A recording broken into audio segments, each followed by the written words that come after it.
All right. Hello, everybody. Thank you so much for joining me tonight. I am finally back.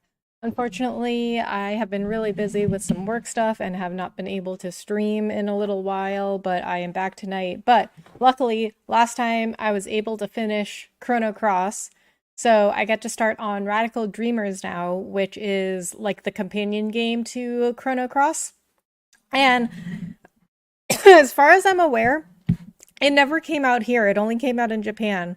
So I've never even heard of it until I got the remaster of Chrono Cross and I saw Radical Dreamers and I was like, what is that? So we're going to check it out today. From what I know, it is like this like text-based visual novel. So I'm thinking it's something like a walking simulator, like one of those like games like a Telltale game or Gone Home, something that's very like a point and click game basically. Something very story heavy with not a lot of gameplay, which I really do enjoy those games. So we are going to check it out. All right, I have to make the game active, I guess. Okay, well, let's read these lines first. It all began with a notebook my mother handed me. She told me she found it while cleaning out the closet. Okay, first of all, I'm going to adjust my headset. Okay, there we go. All right, and into the game. This old notebook covered with mold was a diary that belonged to my grandfather who passed away years ago. It contained his distant memories.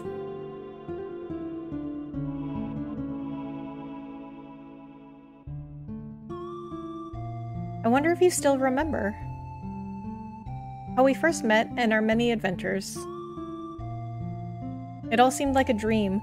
We ran like the wind during those warm summer days long ago. You were a piece of a star that fell from the sky.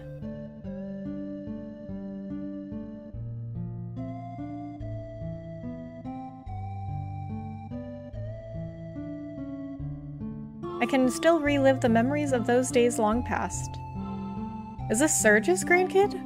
Just by closing my eyes like so and whispering your name into the desolate night. Kid. Kid.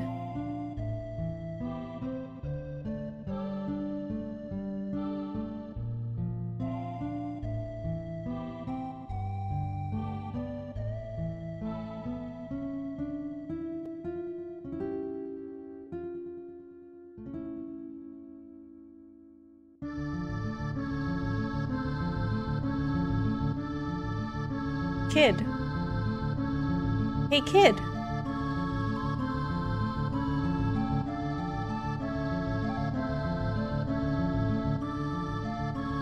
Are you ready, kid? I know you're anxious, but stay on your toes. Yeah, likewise, mate. You mess up and I'm leaving you behind. Got that, Surge?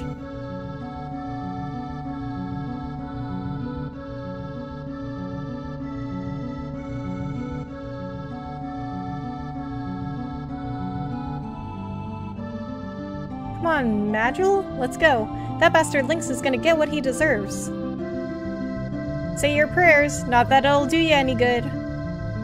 Okay, that's what she said when she saw him at Viper Manor.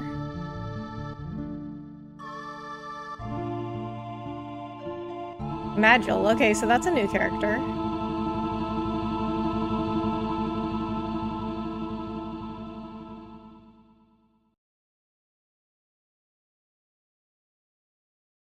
Le Trésor Interdit. I don't know what that means. I mean, that looks French. So why does it have like a subtitle in French if it was only released in Japan? Presented by the Radical Dreamers, 1996. It all began with... didn't we just see this? All began with a notebook my mother handed me. She told me she found it while cleaning out the closet. This old notebook covered with mold was a diary that belonged to my grandfather who passed away years ago. Okay, oh, wait, maybe this is just the beginning. Okay. Oh, I didn't even get past just the beginning. Okay, well, right. Well, I was just testing you guys. The old lady's tip-off was right on the money. The counterspell on the barrier around the outer walls could have done a real number on us.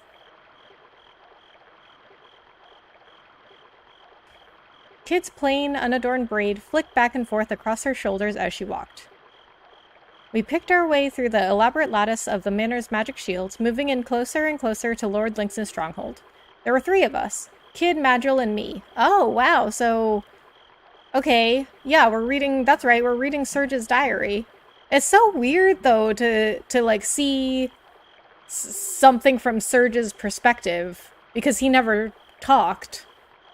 I mean, he talked, I guess, when he was Lynx, but that was Lynx talking. Like, when you were Surge, he never talked. So it's really weird to see him, like, have a voice. Yo, how are you doing today? Hey, Iceman! Thank you so much for joining. I'm doing good, how are you? How was your weekend? So this is gonna be a lot more reading than Chrono Cross even, and that was a lot of reading for me, so... But I don't think this will be a very long game, because it's just like a... From what I understand, it's just kind of like a visual novel kind of thing. So it is kind of odd, though, that he writes this in his diary, because it sounds like a book. Like, would you write in your diary, Kid's plain, unadorned braid flicked back and forth across her shoulders as she walked? It's like he's writing a book. I'm doing great. Weekend was fun. How was yours? It was good, thank you. I did a lot with my dog. Took him somewhere on Saturday. I took him to Athens.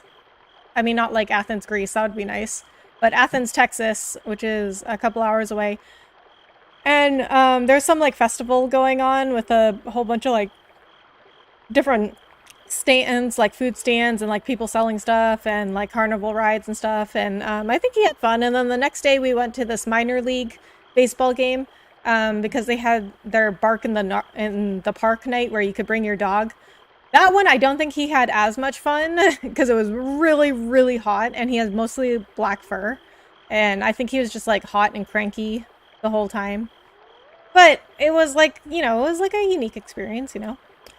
Hello, good night, Nicholas. Hello, how are you doing? Thank you so much for coming in. How are you? How was your weekend? I guess it must have been 3 years already since I first met Kid. Back then, I was just a wandering musician, traveling wherever my feet would take me and wherever a few tunes would pay for a warm bed. Oh, wait a minute. This isn't Surge, I don't think. No, it's not Surge. He's not a musician. Okay, this must be Madrill, that new character. I just assumed it was Surge. How very presumptuous of me. But it is definitely not Surge. Nice, yeah. And then yesterday I just like relaxed. I didn't do anything except go grocery shopping because I had like a super busy weekend. It was in the Outlands in a town called Regiora, where we first ran across one another, and since then she dragged me along on a whole bunch of adventures, and misadventures too. Yep, she'll do that. Did you do anything fun, Iceman? Kid. She was a thief. And not just any thief, just a few months shy of 17 and already renowned as one of the realm's greatest. I don't know if that's something to be proud of, to be honest. What's more, she was achingly beautiful, stylish, a joy to be around, and a dab hand at campsite cooking, or so she liked to claim. The truth was a little different. Those bandits with hearts of gold that you've heard about in stories, the ones who steal from the rich to give to the poor, yeah, that wasn't Kid's style. She was short-tempered, prone to lying, bossy, and obsessed with money, and rarely did she care to listen to a single word anyone said to her. Same here, did nothing but except work out yesterday and caught up on anime. Nice. Also caught up with a friend who came to town from SA from the army. Oh, okay. San Antonio?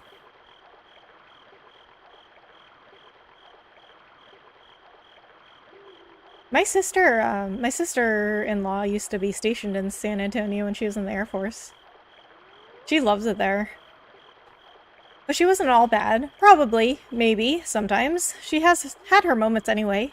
What? I love Kid.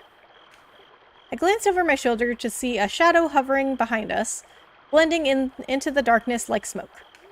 Madrill, also known as Madrill the Shade. He was Kid's partner, but even after 3 years, I still knew hardly anything about him. Okay, I guess this isn't Madrill. So is this Surge? I mean, I'm confused when this takes place then, because he said he knew Kid for 3 years. Or maybe it's not Madrill or Surge. I don't know. I mean, I guess we'll find out. I shouldn't just assume anything. San Antonio. Oh, okay, nice. What did you guys do? All I knew was that he was around 30 years old and not much of a talker. But he was one heck of a mage. I heard that he and Kid had started working together way before I met her. He always covered the top half of his face with a mask, and I'd never seen what he looked like underneath. He was a man so mysterious that it sometimes seemed like he was an interloper from another world. Oh, maybe he is. Maybe he's from another timeline. Maybe it's Chrono. Oh, wait, or Magus? I mean, Madrill sounds like Magus. It wasn't like Kid was exactly big on details about her past, but Madrill, he might as well not have had one. And Kid didn't seem to know much about her partner in crime either. What kind of man he was, what kind of life he'd lived before, nothing. You might ask how exactly I wound up being part of this merry band. Well, it's complicated. I guess you could say that life doesn't always turn out the way you think it will. Yep, I know that. Kid, who was heading up our little raiding party, suddenly stopped dead. Look lively, boys, we've got company. We've got company. We glanced around warily as cold, cruel eyes emerged from the darkness. I heard a low growl. Dark shadows prowled through the night, surrounding us. A pack of wildcats! There must have been about 10 of them. A thrill of fear ran down my spine. Flustered, I pulled my knife from my belt. Kid calmly shifted into a fighting stance. Watch yourselves. I don't reckon these buggers have been treated for rabies. The wildcats snarled and growled as they slowly closed in on us, drawing the noose tighter and tighter. Their eyes glinted in the darkness like fireflies, and strings of eager spittle dripped wetly to the ground. Ew. Then one of them sent an almighty roar soaring to the moon, and the hunt was on. What was I going to do? I attacked. I tried to use magic. I defended myself. I ran. What? There's a time limit on these? Think fast. Kid dived into the thick of the pack of wildcats and gave the largest of their number an almighty kick in the chops. Okay, I was gonna go to attack, but I guess there's a time limit on those. First time watching anything from Radical Dreamers. Yeah, same here. I didn't even know this existed until, I got the remaster of Chrono Cross. The startled beast gave a yelp as it was sent flying. I turned to my right to see that a nearby wildcat was charging toward me, its head lowered menacingly. Panicked, I tried to make a last-second dodge. But I wasn't quite fast enough. Its claws scraped against my side as it rushed past me. Ugh. I winced in pain for a moment, then turned to face my foe and readied myself. I struck at it wildly, tried to use magic, defended, ran away, struck at it wildly. I slashed at a nearby wildcat with my knife. Okay, so I don't know if I'm gonna get a chance to read all these answers out loud. I might just have to pick because there's a time limit on them. Crazy that the battle music from Cross came from this game first. Really? I didn't know that. I mean, considering I didn't know anything about Radical Dreamers, I don't know why I would have known that, but that's cool. The beast tried to leap clear, but I was already too close. I felt the blade make contact and was rewarded with a screech of pain. The wildcat jumped away, this time managing to put some space between us. It looked like I hadn't cut it very deeply. Well, that's okay. I mean, as long as the cat got some distance.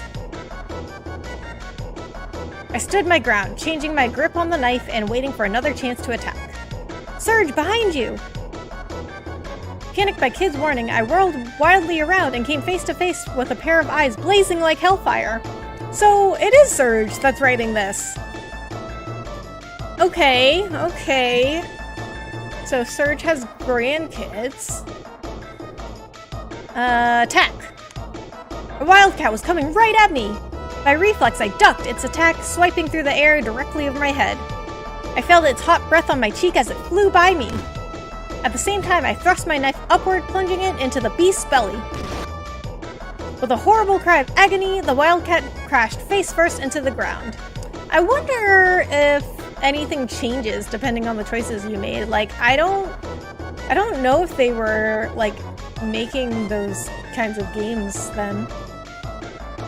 Because, like, now there's a lot of those games, and everyone loves those games. Like, oh, your choices matter. I mean, I know they had things similar, like D&D or, like, even, like, Choose Your Own Adventure books.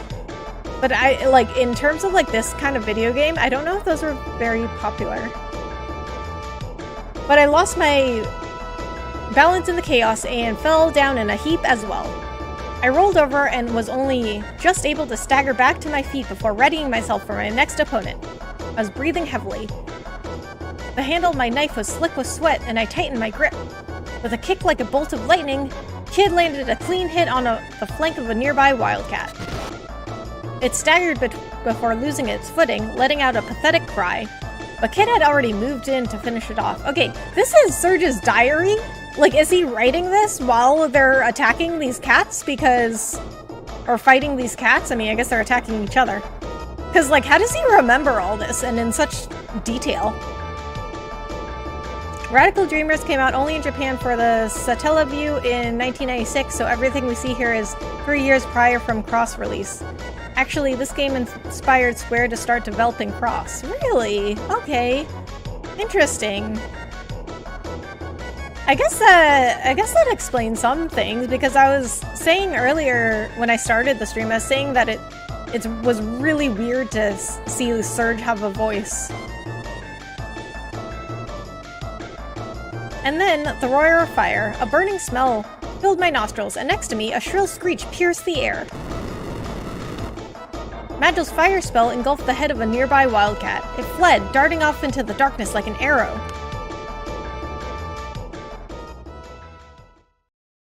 I scanned the area.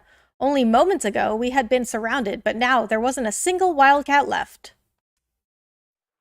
Kid and Magil had either sent the rest off with their tails between their legs, or put paid to them once and for all. Put paid to them once and for all? Is that like a mistranslation, or is that just like a saying I don't know? Ah, you're dreaming if you think a pack of flea-bitten moggies is gonna stop us, Lynx. Kid crossed her arms and flashed a triumphant grin. Meanwhile, I was panting heavily, and it felt like my legs were about to give out from under me. I collapsed to my knees, overwhelmed by what I'd just been through. Whew. I'd taken a few hits, but I was fine otherwise. A couple of scars to talk about later, maybe, but nothing that would stop me carrying on. Are you hurt? Magil looked down at me, his face expressionless as ever. Wow, so I think I said this earlier too, but I thought I read a lot in Chrono Cross, but this is just gonna be all reading. I have no idea how my voice is gonna do after this. No worries, Madge, he'll be alright, said Kid, barging in to get a better look at me. He may be a whinging sook, but it'll take more than a few scratches to kill this one. Oh, thanks, Kid, I think. She was nothing if not sympathetic, right? But she was right. This was no time to be bemoaning my lot. We hadn't even reached the manor yet. Wait, so what manor is this? Lynx's manor? I dabbed at my wounds with a tincture-soaked cloth and wrapped them with bandages, then looked up at the other two. We're just getting started. Sorry I'm out. What? No, we're not out. We're just getting started. I grinned back, putting a brave face on things. That's what I like to hear, Kid cheerily announced from close quarters. But then her eyes turned cold, like the cool glow of the moon in the night sky. It's gonna be a long night. I nodded, trying my hardest not to utterly lose myself in her pale blue eyes. Wait, what?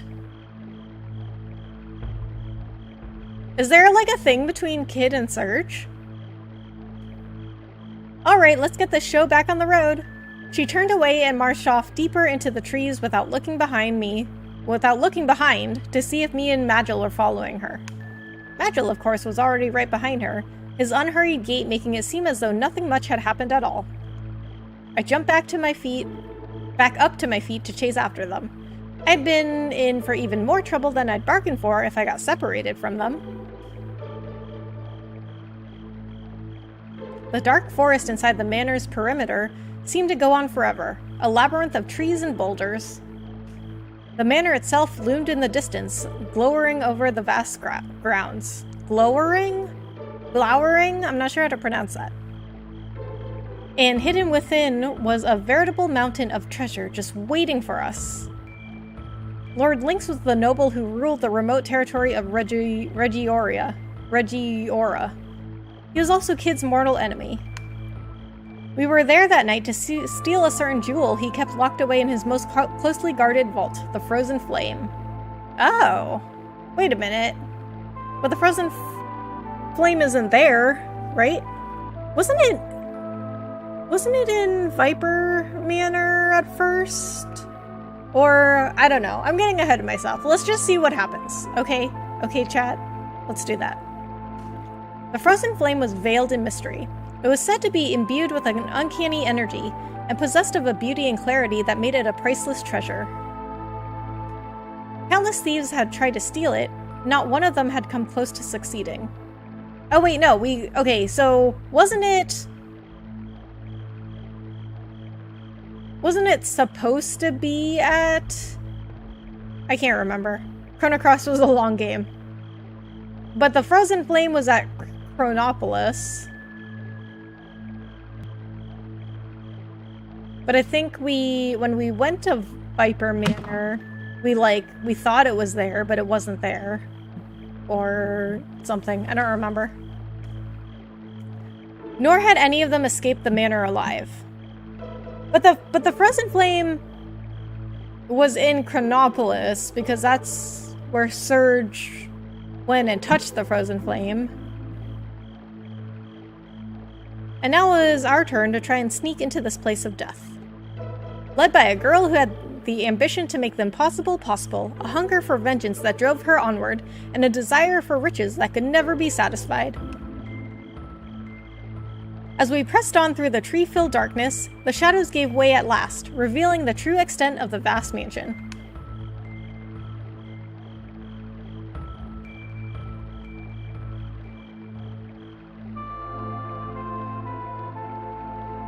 That's a giant moon. Heh, finally! Say your prayers, Lynx, because we're coming for you. Keeping to the overgrowth and the shadows of the trees, we made our way around the manor walls in search of a means of entry. So, can you guys see the text over the chat? I think, okay, so, you know what, I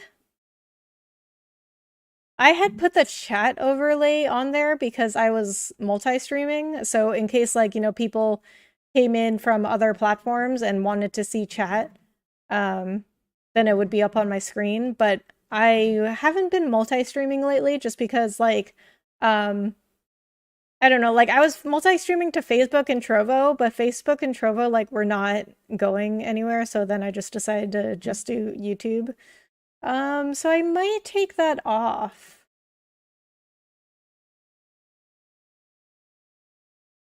I forgot how I did that.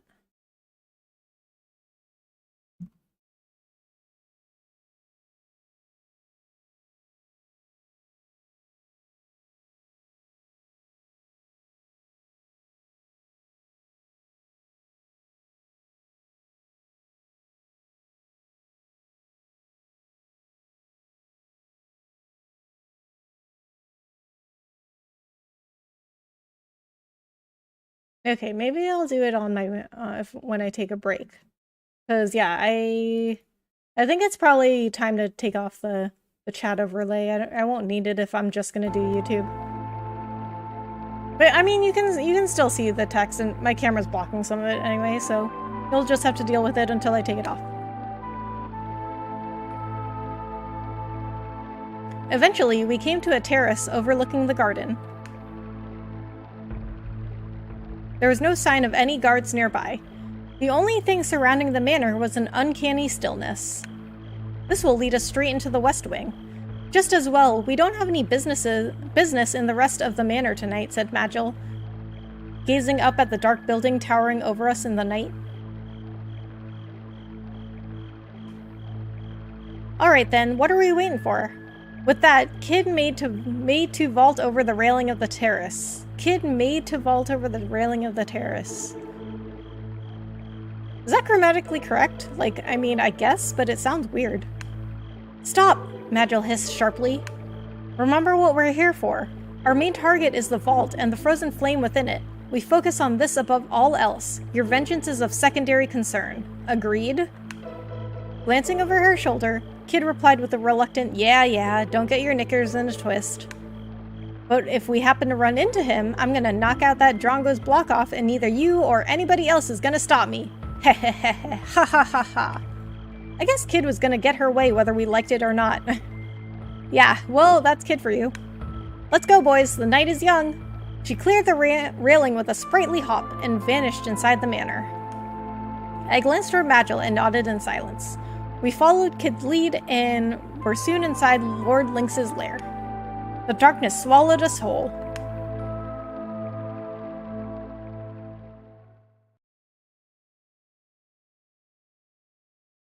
A corridor stretched off to the left and right from the terrace. It seemed equally dark and chilly in both directions. We decided to go right. Oh, so I can go right or left. Okay, I'm gonna go left. We pressed on through the darkness, down corridors that turned and twisted, snake-like, this way and that. Everything around us was still and silent, and it felt strangely like we were being watched. It was as if countless eyes were staring silently from the shadows, looking over with curiosity and pity. We continued, creeping cautiously down the corridors.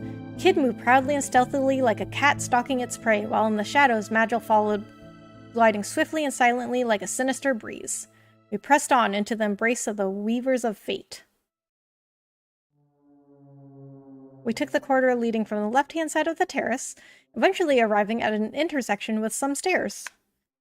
The path to the right led down the stairs, the path to the left was a dark side passage, and the main corridor continued straight onward. Oh, this is like a choose-your-own-adventure book. I used to read those all the time. Path to the right led down the stairs, the path to the left with a dark side passage, and the main corridor will continue straight. I want to go... Oh, or I could turn back. I don't want to do that. I want to go in and see what the side passage is.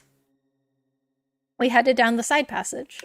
At the end of it, we came to an old, immaculately polished door. Ooh. We turned back. We went inside. Why would we turn back? I wanted to see what was here. We went inside. Kid gently pushed the door ajar and peeked into the room. Ooh, scary. The next thing I knew, she'd slipped inside. Magil and I followed. Looks like a study. The room was lit by the moonlight coming through the long, slender windows, slanting down in pale beams through the darkness. It was pretty big for a study, with an immaculate antique desk dominating the center. Yeah, this looks like a library. There were rows of bookshelves lined with thick, dusty old tomes. The wall to the rear of the room was decorated with paintings, and shelves of vases and painted plates stood before it. They all seemed to be curios from foreign lands. Check the desk, bookshelves, or paintings. Let's check the desk. I went over to the desk and started searching the drawers. There, I found a neatly arranged set of pens, ink bottles, and other writing materials. Nothing of interest, in other words. A small portrait on the desk caught my eye. It was a picture of a young girl with a gentle smile on her lips. Who was she? That's the girl Lynx adopted. If you ask me, it wasn't because he was looking to help the needy, said Kid, peering over my shoulder.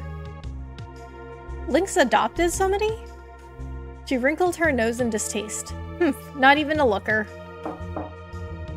Suddenly, there was a knock at the door. It wasn't a loud knock, but in the bottomless silence of the night, it might as well have been a thunderclap.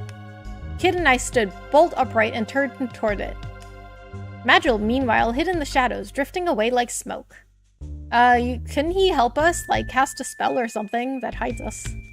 Panicked, I whispered to Kid, hide behind the door in the shadows. Hide under the desk. In the shadows. Quick, get behind the door. We kept our bodies low as we silently and swiftly made for the back of the door, where the shadows would keep us hidden. We pressed our backs to the wall and did our best to still our breathing. I mean, whoever is coming in, I'm assuming they're gonna, like, go to the desk, so I think we have a better chance hiding in the shadows at the door. Slowly, the door opened. Flickering candlelight spread from the doorway with a warm glow. I held my breath. But it seemed that whoever it was didn't mean to come in. They simply stood there. Strange, I thought I heard something. But the lord of the manor is away, of course. Why would there be anyone in here? Exactly, why would there be anyone in here? I have to get over my nerves. Everything was fine until we heard the news that Poor was on the move. The figure quietly closed the door, plunging the room back into darkness. The voice trailed off to a whisper. We remained motionless, keeping our ears pricked for any sign of an unwelcome return. All we heard were footsteps moving away. So Poor has made its move. Magil emerged from the shadows, contemplating the news we'd overheard. Kid, if the rumors are true, we might as well be about to find ourselves in a very difficult situation. This seemed to set her thinking too. Poor was a powerful nation that ruled the southern continent. I heard it was a prosperous land. I mean, it might be preposterous too, considering that Poor just invaded everywhere. So I heard on the Chrono Trigger PlayStation version, which I didn't even know there was a Chrono Trigger PlayStation version, but I guess it was also released on PlayStation. So apparently there's a cutscene in there where Poor invades Guardia. Like, Chrono and Marl get married, and they become, like, the king and queen of Guardia. And then Poor invades Guardia and conquers it, and it's implied that Chrono and Marl died in that invasion. Which I never even knew about. I didn't even know there was I didn't even know it had come out on PlayStation. I heard it was a prosperous land whose recent and sudden development had pushed it far ahead of its neighbors. Which made me wonder, what would its inhabitants want here out in the sticks? They couldn't be after the frozen flame too, could they? As valuable as it might be, a jewel was just a jewel in the grand scheme of things. I couldn't imagine it being an item of national interest. I mean, ultimately, it was just a pretty rock. Right? Oh boy! Are you in for a surprise, Surge? I mean, you're in for lots of surprises. Let them do what they want. If everyone's busy playing soldiers, they won't be bothering us. Come on, we've got things to do. She headed for the door. We left the room and made our way back down the side passage. Okay, I'm glad I took that detour because then we wouldn't have heard all that. We made our way back down the dark side passage leading from the study. Eventually, we arrived back at the intersection. Some stairs led downward, and the corridor branched left and right, with the right branch leading back towards the terrace. We went down the stairs. We took the right branch to the terrace. We took the left branch. We turned back. Yes, in 1005 AC, Poor invades Guardia. It's implied that Dalton, eye patch guy from Trigger, traveled through time and armed Poor. Also, Poor invaded El Nido in Homeworld, where Surge lives. Yeah, I remember the Poor invasion in Chrono Cross, but I didn't realize that they invaded Guardia, because I guess I just didn't look up Chrono Trigger after after Chrono Cross came up. I didn't really follow up on the lore or anything because I never played Chrono Cross. But okay, I sort of remember Dalton from Chrono Trigger. I might have to play it again. I might have to stream it. Interesting, I know more of Chrono history than my own country history. Well, the history of Chrono Trigger and Chrono Cross is extremely interesting. I mean, with all the parallel timelines and stuff, you know. Can your country do that? You know, does it have different histories of different timelines? I don't think so.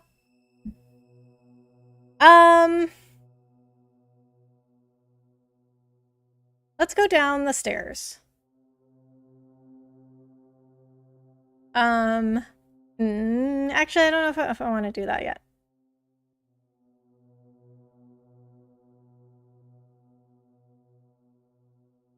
So if I go right and I'm back on the terrace. Okay, let's just go exploring. We'll turn left again. We continued onward, past where the stairs and the side passage emerged into the main corridor. I might have to play this again and like choose different things and see what happens. We found ourselves in front of some ornate double doors. Okay, so we found some more doors. We turned back, we went inside. Why would we not go inside?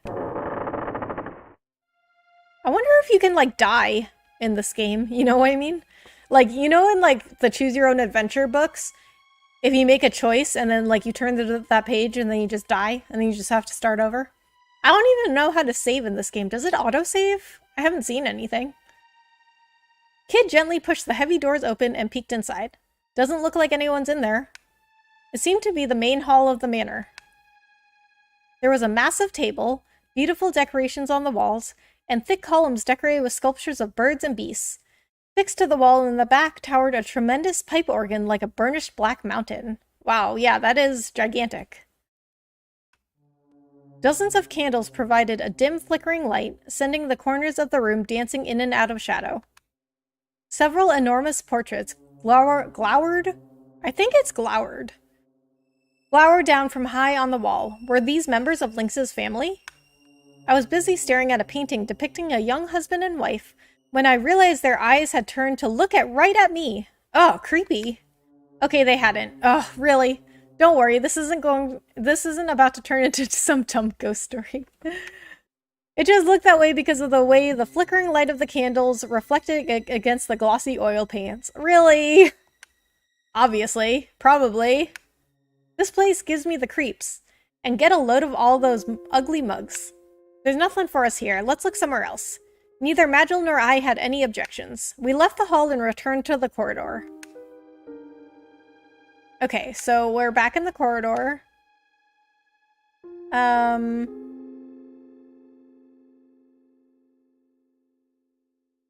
So, okay, let's go back towards the study.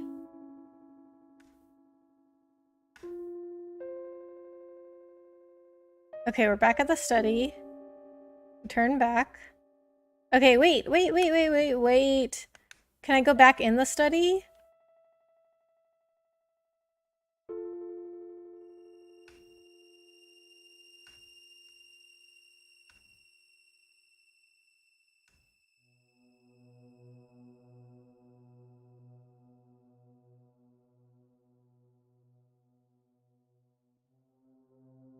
Okay, so, because I didn't get to inspect the paintings or the bookshelves. I like that once you discover someplace, it tells you, like, when you're back at it. Like, so it tells me now, like, oh, this is the study.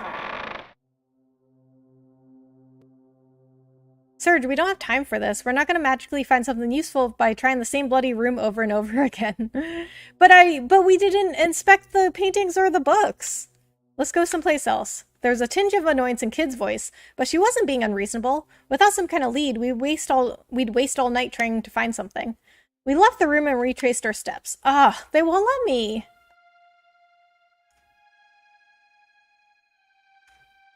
Okay, fine. Let's go back to the terrace.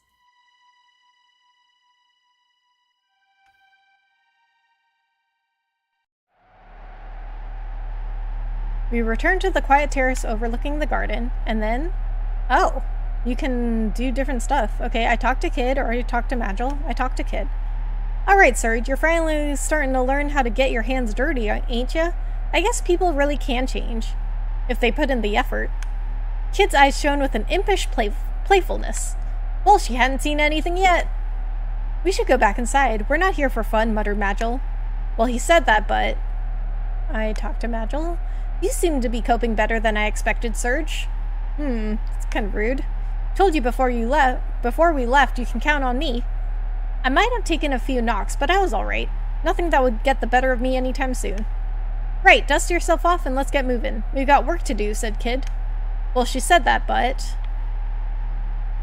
Okay. Go back inside. Okay, so we went left. Okay, so let's go left again.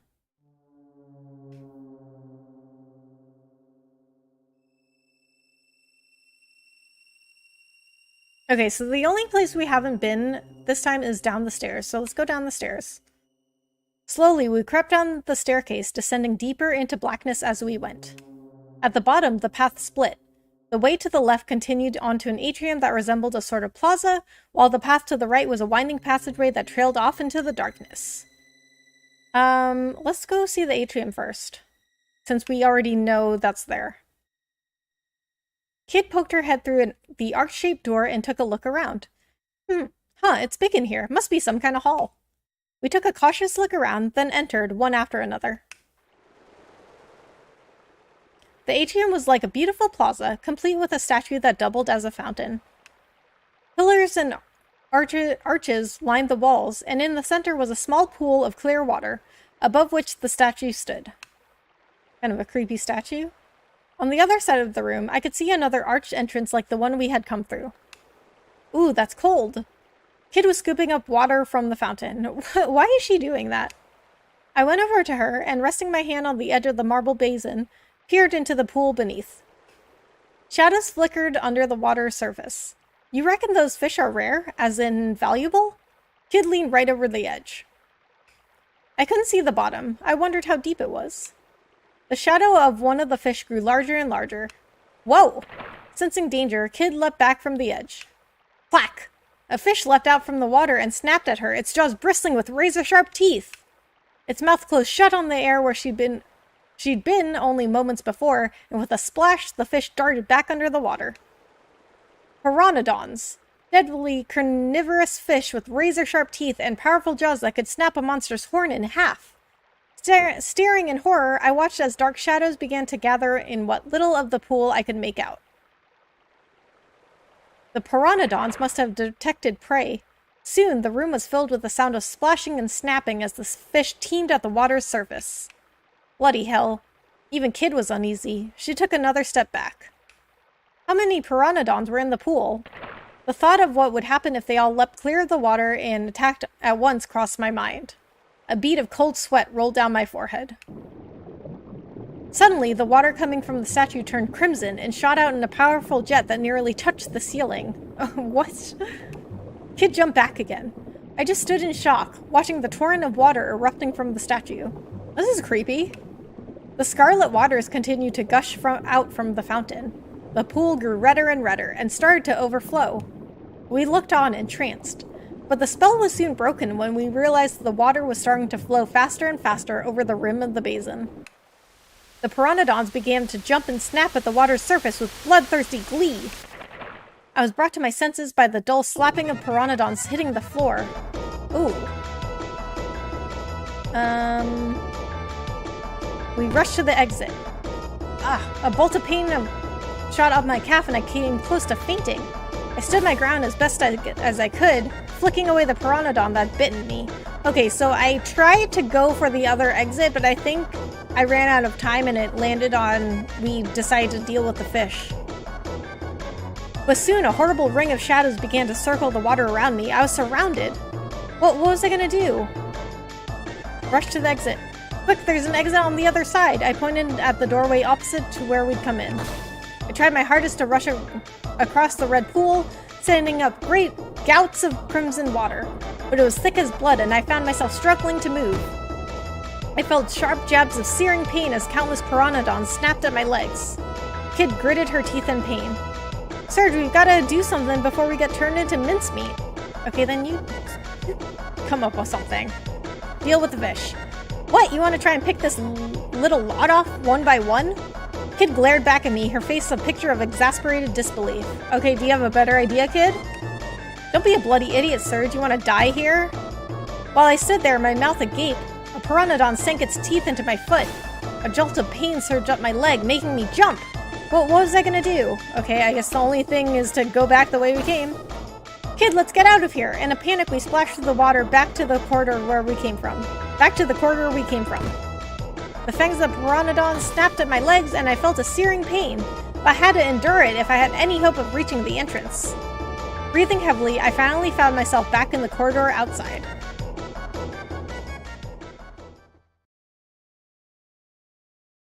Whew, that was a close call.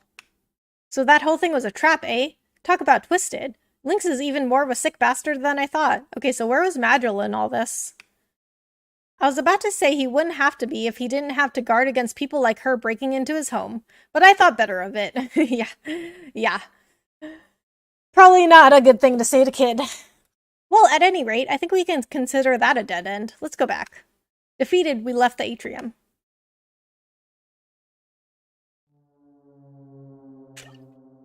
Okay, so I thought for a second that I might die there, but I didn't, so I'm still wondering if you can die.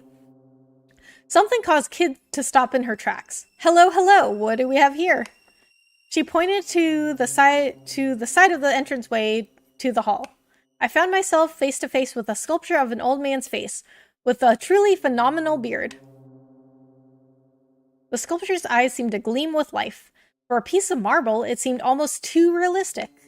It's a mouth of truth, announced Madrill. An enchanted statue that can tell when you're lying. If it catches you out, it'll bite your hand off. Okay. It's very specific. Madrill kept his explanation simple so that Kid wouldn't drift off before he got to the important part. Huh, so what's it doing here then? I suspect it's part of a greater mechanism. Stick your hand in its gob, do ya? Righto, let's see what happens, shall we? With a mischievous glint in her eye, Kid darted over and stuck her hand in his mouth without a moment's hesitation. Oh, okay. She stood there for a moment, waiting, but it didn't take long for her to get bored. Nothing. Nothing. Suddenly, I had an idea. Okay, wait, I'm confused. So, but doesn't she have to, like, say something? Because the statue determines if you're lying. Hey, Kid, who's the greatest thief who ever lived? Ha, me, of course, you drunk. Kid answered without a moment's hesitation, and then suddenly her face twisted with pain. The teeth of the marble sculpture had clamped down on her hand. It bit me, she cried. Knock it off. Everyone knows it's the truth. Ow! The sculpture bit her again as soon as she spoke. You little... A cold sweat formed on Kid's forehead. The sculpture was tightening its grip. It won't let go unless you say something true. Despite the obvious urgency of the situation, Madrill was matter-of-fact as ever. Just say anything, Kid, anything, as long as it's the truth. As long as it's the truth. Obviously, Kid wasn't listening. Instead, she just kicked awkwardly at the statue. Oi, Beardy, let go of me bloody hand! She planted her feet either side of its mouth and tried her hardest to pull herself out. She heaved, kicked and stamped, grunted and strained. And then finally, her hand popped free. I was taken aback by what I just witnessed and couldn't say a word. Why couldn't she just say something like, oh, I have blonde hair? See, told you it was the truth. Kid raised her hand in the air triumphantly, as if to demonstrate. I could see heavy bite marks. Okay, but it did bite you, which means you were lying. The sculpture hadn't come away from the struggle unscathed either. Kid's attempt to break free had left it cracked in several places. Wow, Kid broke a statue? She's a 95-pound, 16-year-old girl. Madrill pointed silently at part of it. You can die, I did trying to play, but I never figured out how to save. But there are opportunities to be healed. Oh, you can die. Okay. Thank you for letting me know, Aaron. See, I was thinking you couldn't die, so I was just gonna go all willy-nilly with my choices. I would have learned the hard way, I guess. Yeah, I was trying to, I was wondering about that earlier, about saving. But I guess that's the good thing about playing games, right? Like, you learn from your mistakes, and then you try again. I went to take a closer look and saw a pale, flesh-colored tongue. I expect we're supposed to put something there, commented Madrill. Also, thank you so much for joining, Aaron. How are you doing? Do you like Chrono Cross? Something? What exactly? I replied. Kid stood there for a moment, lost in thought. And then she started to unload all the knickknacks she'd been carrying. It was a strange collection of odds and ends, pulled out from her pockets, her boots, and even her braid. Alright, Serge, now it's your turn to have a go at that stupid statue. Kid grinned at me, holding her assortment of knickknacks out on the palms of both hands. I guess she decided that whatever further horrors the statue had in store, she'd rather not face them herself. Nice kid, real nice. Grumbling to myself, I reached out to pick an item. I chose small silver mirror, a file, a centipede, a tube of lipstick, some dried grapes. Why does she have dried grapes? And aren't those just raisins? A length of fine thread, a sizable petard. What's a petard? A vellum scroll. To not waste my time on this. I chose to not waste my time on this. Okay, so what would get the statue?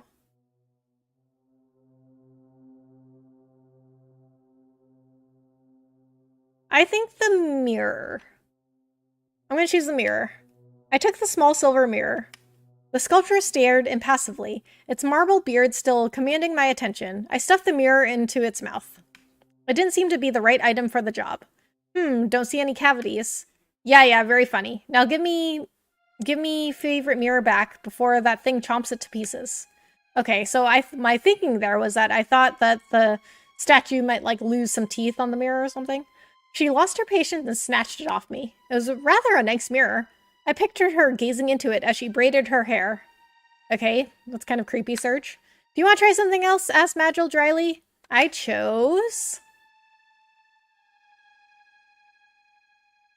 Of course, I saw your live stream through the recommended after a review of the game. I'm doing good, thanks for asking. I love Chrono Cross as a kid. Oh, okay, well, thank you so much for coming in and giving me a chance with the recommended videos. And thank you for telling me that, because I also like to ask people, you know, like, how did you find the stream? Because I have a lot of people who tell me that like, YouTube's not good for streaming, like the algorithm doesn't work for streaming, it only works for videos. And but I've found that's not really true. I would say, like, the last, like, 5 people that I've met that came into my stream that, like, I've never met before, they've all told me, you know, it's just off of, like, a recommendation that YouTube made. And they were watching, like, Chrono Cross related stuff. How are you? I'm good, thank you. Okay, so you know, Aaron, I just played Chrono Cross for the first time. I never played it when I was a kid, but I loved Chrono Trigger. And then, I don't know, I just never ended up playing Chrono Cross. And then, you know, the remaster came out, I was really excited, so I just beat Chrono Cross. Did you ever play Chrono Trigger? Okay, I'm gonna try I don't know what this is. A sizable petard. I don't know what that is, so I'm just gonna choose it. Maybe we'll see what it is. I picked up the sizable petard. Anxiously, I shoved it inside of the mouth of truth. But nothing happened. Let the professionals handle this, Serge. Kid shoved me aside. She was holding a match. Wait a second. You can't be serious. All the blood drained from my face. Deadly serious, mate. Before I could say another word, Kid lit the fuse. Oh my god. What just happened? I'm scared. An explosion followed, accompanied by a puff of white smoke. When the smoke had cleared, the mouth of truth came into view once more, still intact, but now very badly cracked indeed. Okay, well, we're getting somewhere. Not quite enough oof to knock its block off. Not quite enough oomph to knock its block off, eh? Should have brought a bigger one. Kit stood there with her arms folded, calmly commenting on the mayhem she just caused. What do you think you're doing? I can't believe you just set that thing off like that. Kit shot me a look. What do you mean? What else are you gonna do with a bomb? Oh, so that's what it was. It was a bomb. She was a complete and utter liability. Well, any more ideas, Serge? Asked Kid breezily. I chose...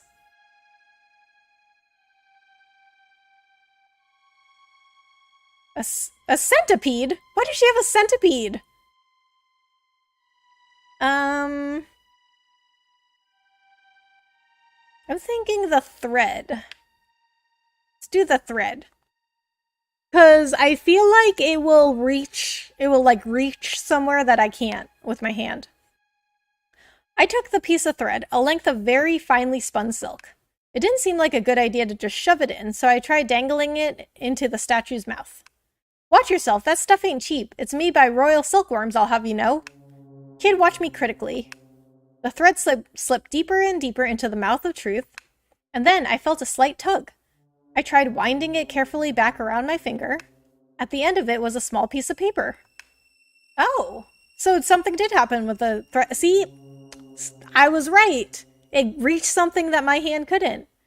At the end of it was a small piece of paper. Nice one, Serge. That's got to be a clue. Kid's eyes lit up with delight. The note says, try again. What? What? Really? Try again. I'm so glad you're able to grow through the recommended. I played Chrono Trigger as well. I don't think I've ever beat the final boss of Chrono Trigger, though. Really? Oh, but you should. I mean, I don't want to tell you what to do, but, like, it's such a good game. Nice one, Rebecca. Thanks, Ricardo. So do you like, RPGs then, Aaron? Or what other kinds of games do you like? Ya licky tricky piece of gah! Kid ripped up the paper in a rage and threw it away, then started kicking the mouth of truth.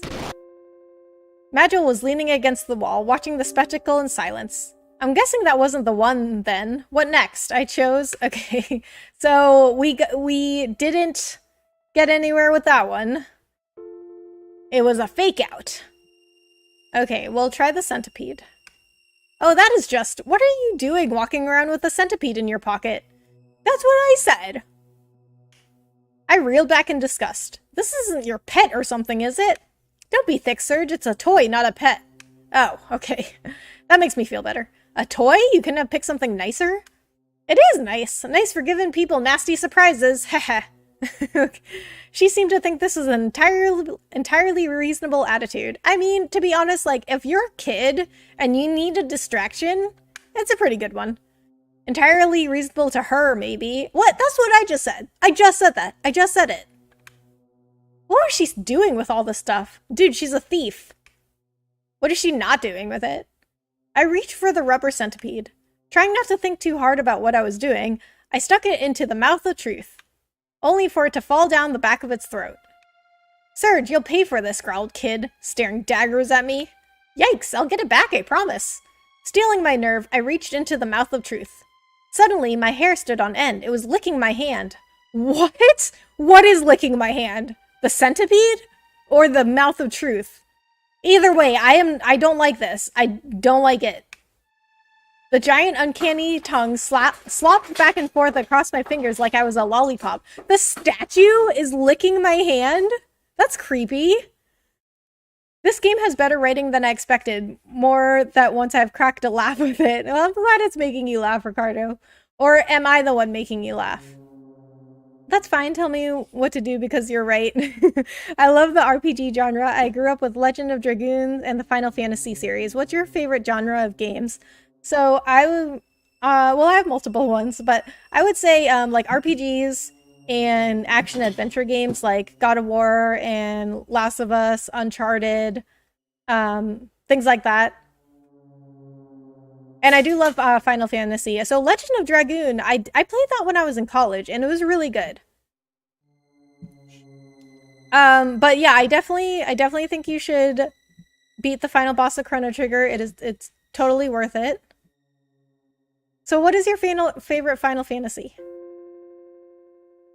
I'm gonna puke. Keep it together, Serge. Do it for the centipede. Ugh. Really? Dude, it's a rubber centipede. Like, kid, you couldn't find another rubber centipede? Kid's support didn't do much to help me, but I somehow managed to pinch the centipede with the tips of my fingers and pull it out. You must really love this thing. Not really. I just hate to see stuff go to waste. I'm sorry, what? You let me get my hand licked by a creepy statue? Why had I even bothered? Well, no luck there either. Want to try something else? Asked Kid, almost like this was a game. I just wanted this to be over with. I reached out for the next item and chose... Okay. So nothing's been working so far. Maybe he's hungry. Maybe we'll give him some dried grapes. I mean, aren't those just raisins? Well, you are narrating it super well, so you're making the experience even better, I would say. I appreciate that, Ricardo. Thank you. I took a small bag of dried grapes. One by one, I fed them into the sculpture's marble maw. Munch, munch. Ugh, it actually ate them. This is so creepy. That's enough, Serge. Those are my emergency rations you're wasting. Kid snatched the bag from my hands. I still had the last grape, though, so I popped it into my mouth. Serge ate it. Ate the last one. It was absolutely delicious. They're not for you either, Sunshine, growled Kid, glaring at me. You gotta take this seriously, Serge, or should I leave you alone with Beardy here? She was clearly annoyed. But if I hadn't worn her patience completely thin just yet, but I hadn't worn her patience completely thin just yet, I decided to try something else. I chose... Let's do the file. Okay, we've been through almost all of these so far, but I guess we'll just do all of them. Okay, so I don't see the lipstick or the vellum scroll helping. I mean, I don't see most of this helping, to be honest, but like some are more likely than others, but maybe the file. Maybe we can like grind down his teeth or something. I took the file and placed it inside the mouth of the marble sculpture. It didn't seem to be the right item for the job. Crunch, crunch, crunch. I was stunned.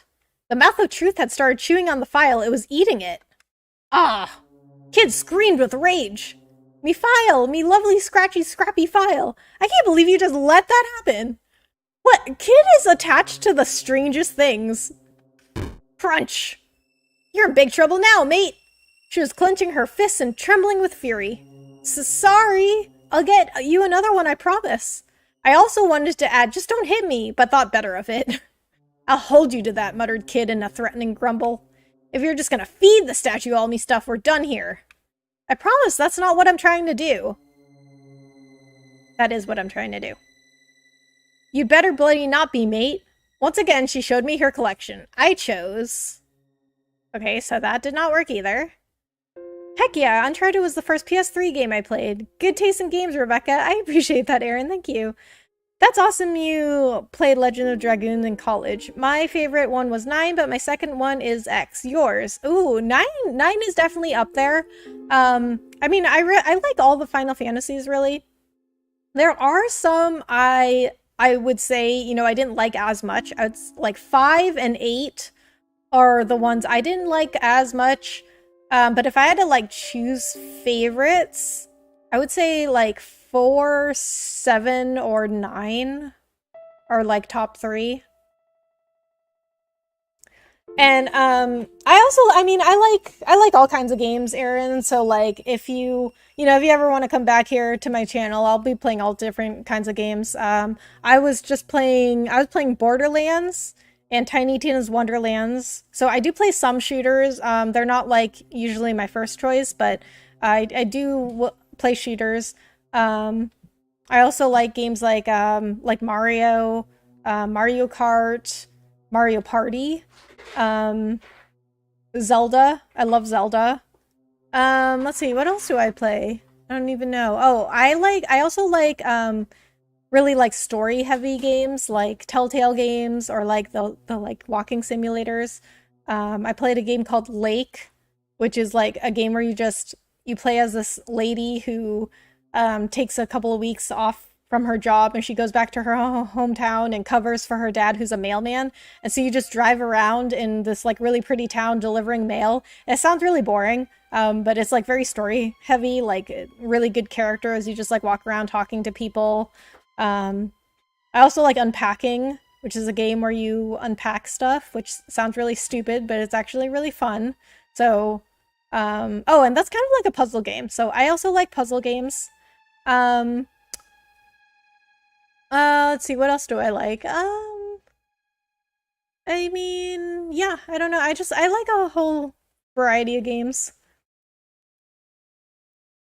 Since you like RPGs, do you like Persona? Okay, let's ask him, not ask him. I don't know why I said ask him. I think it's because I just asked Aaron a question, so I was like, oh yeah, let's ask him. Okay, let's feed him a tube of lipstick. Or maybe we put on the lipstick, like put the lipstick on him. I picked up the small lacquered tube of lipstick, and without knowing quite why, smeared it all over the statue's mouth. Oh, we do put the lipstick on him. What are you, me lippy? Kid exploded with fury at the sight of the mouth of Truth's bright red lips. What if he looks good? You don't know. What are you getting so mad about? You don't even wear makeup. It's for marking our path to make sure we don't get lost. Huh, I didn't realize. Guess that would explain why you brought it with you. And what exactly is that supposed to mean? What's so funny about me having lipstick anyhow? Grrr. Okay, so No, she's mad because we implied that she doesn't want to wear makeup. Gulp. Nothing at all. It didn't take much to tell that this was the calm before the storm. You'd better buy me some more when we're done here. Yep, she was mad, all right. Okay, I'm sorry. Let's just try something else. Kid gave me a doubting glare in response to my apology. Take this seriously, or I'm through with you.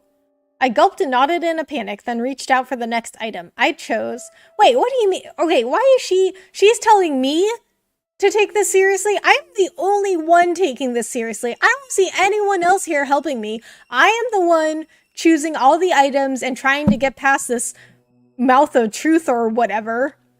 And I let the statue lick my hand like nobody else is doing anything. Okay, so the only thing that we haven't tried is the scroll, which I feel like won't work and we have to turn back. I picked up the peculiar piece of parchment. Bracing myself, I shoved it into the mouth of truth. Ha ha ha, nice one, Mr. Master Thief. You think it's a magic scroll or something? Kid doubled over with laughter. Well, that's rude. Guess that didn't work. With a sheepish chuckle, I pulled it out again. Oops! My hand slipped and the scroll unfurled. It was filled with strange symbols. Noticing the confused look on my face, Magil spoke up. It's a decoding chart I used for the Imperial Guard's field reports. Huh, well it's all gibberish to me. Wouldn't be much of a code if it wasn't, would it? Kid muttered witheringly. Yeah, I guess that's a good point. I was too embarrassed to reply. Once I clawed back some of my pride, I attempted a recovery. You'll, have to walk me through it sometime. She just pouted and looked away. Oh, so you can't read it either. Ah ha ha! Boy, can I pick my moments! Fine, if you're not gonna take this seriously, we're leaving you behind. Sometimes she could be cold as ice. I'd really done it now. She made to leave, but I grabbed her gently by the shoulder. Look, I'm not messing around. I'm sure this next idea is gonna work. I'll believe it when I bloody well see it. Kid didn't seem convinced. The stakes were high. I looked again at her collection of knickknacks and chose... Okay, I've tried everything, so nothing worked. So I think we just have to leave. I chose to not waste my time on this. I lingered for a moment, but pulled my hand away. It didn't seem like any of them was what we were looking for.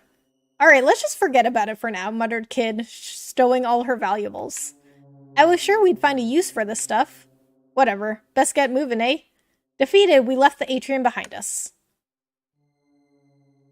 Okay, well, that got us nowhere, but was interesting.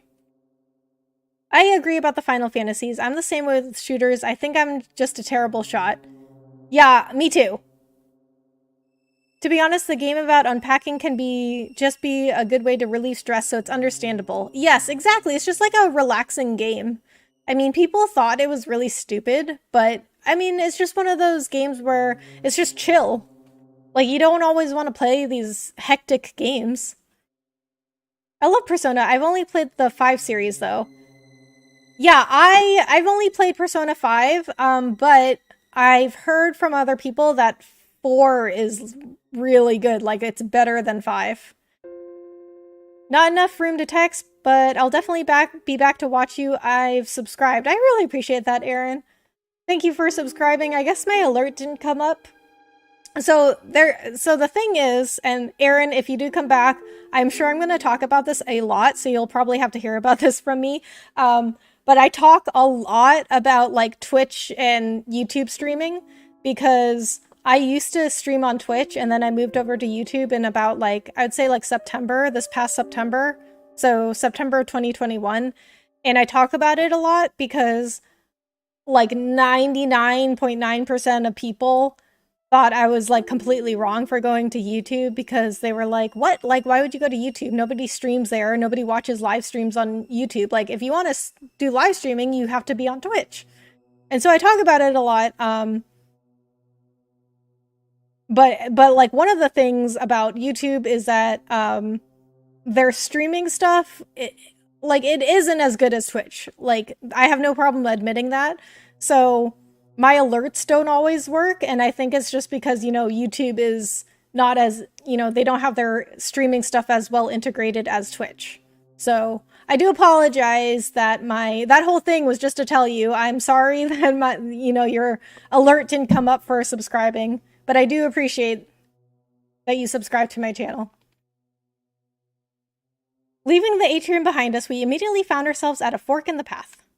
To the right was a passage to some stairs leading upward.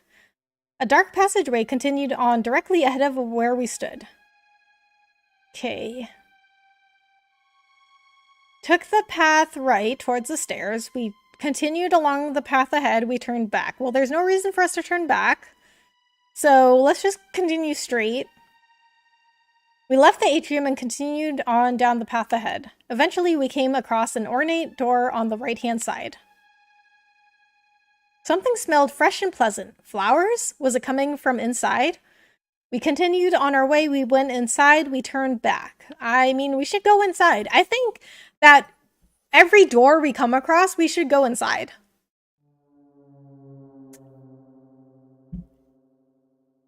I mean, what would be the point of wandering around this whole manor if we weren't going in all the doors? We found ourselves in a tidy, welcoming room. The knickknacks and curios dotted around the place seemed to be well loved. The stately desk and the cozy-looking bed nearby, meanwhile, suggested the room's occupant was no stranger to luxury. Though the room was richly furnished, somehow it still felt awfully lonely. Aw. Kid took a quick look around before commenting. It's Lynx's girls' room. A half-written letter on the desk and a teacup, still warm, suggested that the lady of the manor was still nearby. Ooh, creepy. We're gonna get caught. But it didn't seem that anyone was here now. We decided to search the room. Some charming flowers, a discarded cotton handkerchief, a small bottle of perfume. Oh my god. Okay, they're walking around in the mirror. Okay, that's us. That's us, right? Yeah, okay. I thought we got caught for a minute. Nothing that meant much to me, nor anything that seemed particularly valuable. Kid seemed to have the same impression and scanned the room, clearly not expecting to find anything. The only item of note was a small antique box which bore a crest resembling a viper. I decided where to look next. I picked up the little box, I opened the chest of drawers, I examined the bed. Let's look in the box. I picked up the small wooden box on the bookshelf. I gently opened the lid and was greeted by a soothing melody. Oh, it's a music box. A music box? There was something about that song. I know this tune. Kid was standing next to me, and I could see something had changed in her expression. You do, huh, Kid? Someone used to sing it to me a long time ago. Luca? She turned her gaze downward and went silent. Kid? Startled, she turned to me. Her eyelashes glistened as if wet with dew. She walked to the door, not saying a word. Hey, Kid, wait up. We left the room. Was she crying? Was Kid crying? Maybe I was just seeing things. Wait, I want to go back in there and examine the other stuff, but I don't know if it'll let me.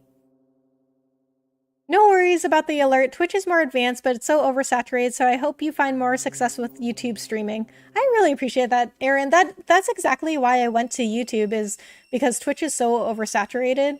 But I also just don't really like how Twitch operates, like with, you know, with their whole exclusivity thing. I think that's just like wrong to do to creators. And then they take 50-50 of tier 1 subs. They do 60-40 with tier 2 and 70-30 with tier 3, but like the huge majority of subs on Twitch are tier 1, right? So they're taking 50% from people.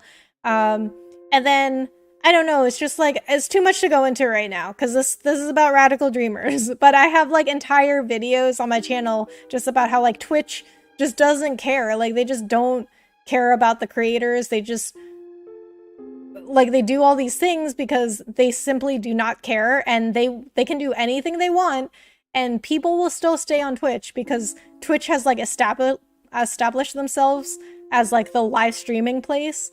And then they also like sell this dream of like being partner, and people are so attached to these ideas now that they just like won't let go of it. And they don't know these things about YouTube streaming, right? Like, so I went to YouTube and I was like pretty much alone in that decision. Like nobody like really I don't want to say like didn't support me because like I had friends that did support me, but even they were kind of like, why though? And then like people outside of my friends support were just like, what? Like, are you insane? Why would you go to YouTube? Because people don't watch streams there. That's a video platform. But I wanted to be on a platform specifically, before it blew up because all the biggest streamers now, they did live streaming before it was big. That's why they're some of the biggest streamers now, is because they did something first. Like, I think anyone that did anything great, they did something first, or they did like something new, or they got somewhere early. And so, like, I wanted to be somewhere, like, specifically where the streaming wasn't as good, so to speak, because I wanted to be one of the first ones there. So I do appreciate that, Aaron. I really do. I've heard the same about Persona 4. It's on my list to play. Yeah, I feel like I should play it too. But I haven't played any of the other Persona games, but I loved 5 so much. So 5 actually had, and I normally don't spend a ton of hours on one game. That's why I played all kinds of games on my channel. But Persona 5, I have 183 hours in Persona 5, and that is the game that has, that's my record for most hours played in a single game. Watching this, I know that if the unlikely but fun scenario of us being inside a creepy mansion happens, then I'm gonna have to get ready to enter every door we find. I mean, well, Ricardo, if you find yourself in a creepy mansion and you're there to like rob the place, then why would you not go into every door? Like, you don't know what's behind there. We're looking for the frozen flame. We don't know where it is. What if I just went past a door, right? And like I just continued down a passageway and I saw a door, but I didn't go in it. And I was like, it's probably fine. What the frozen flame is behind there? You don't know. That's usually how it is, Rebecca. Business, it's the same. I had a product earlier than anyone else, so it was a niche or a startup of something different and they benefited. First come, first serve.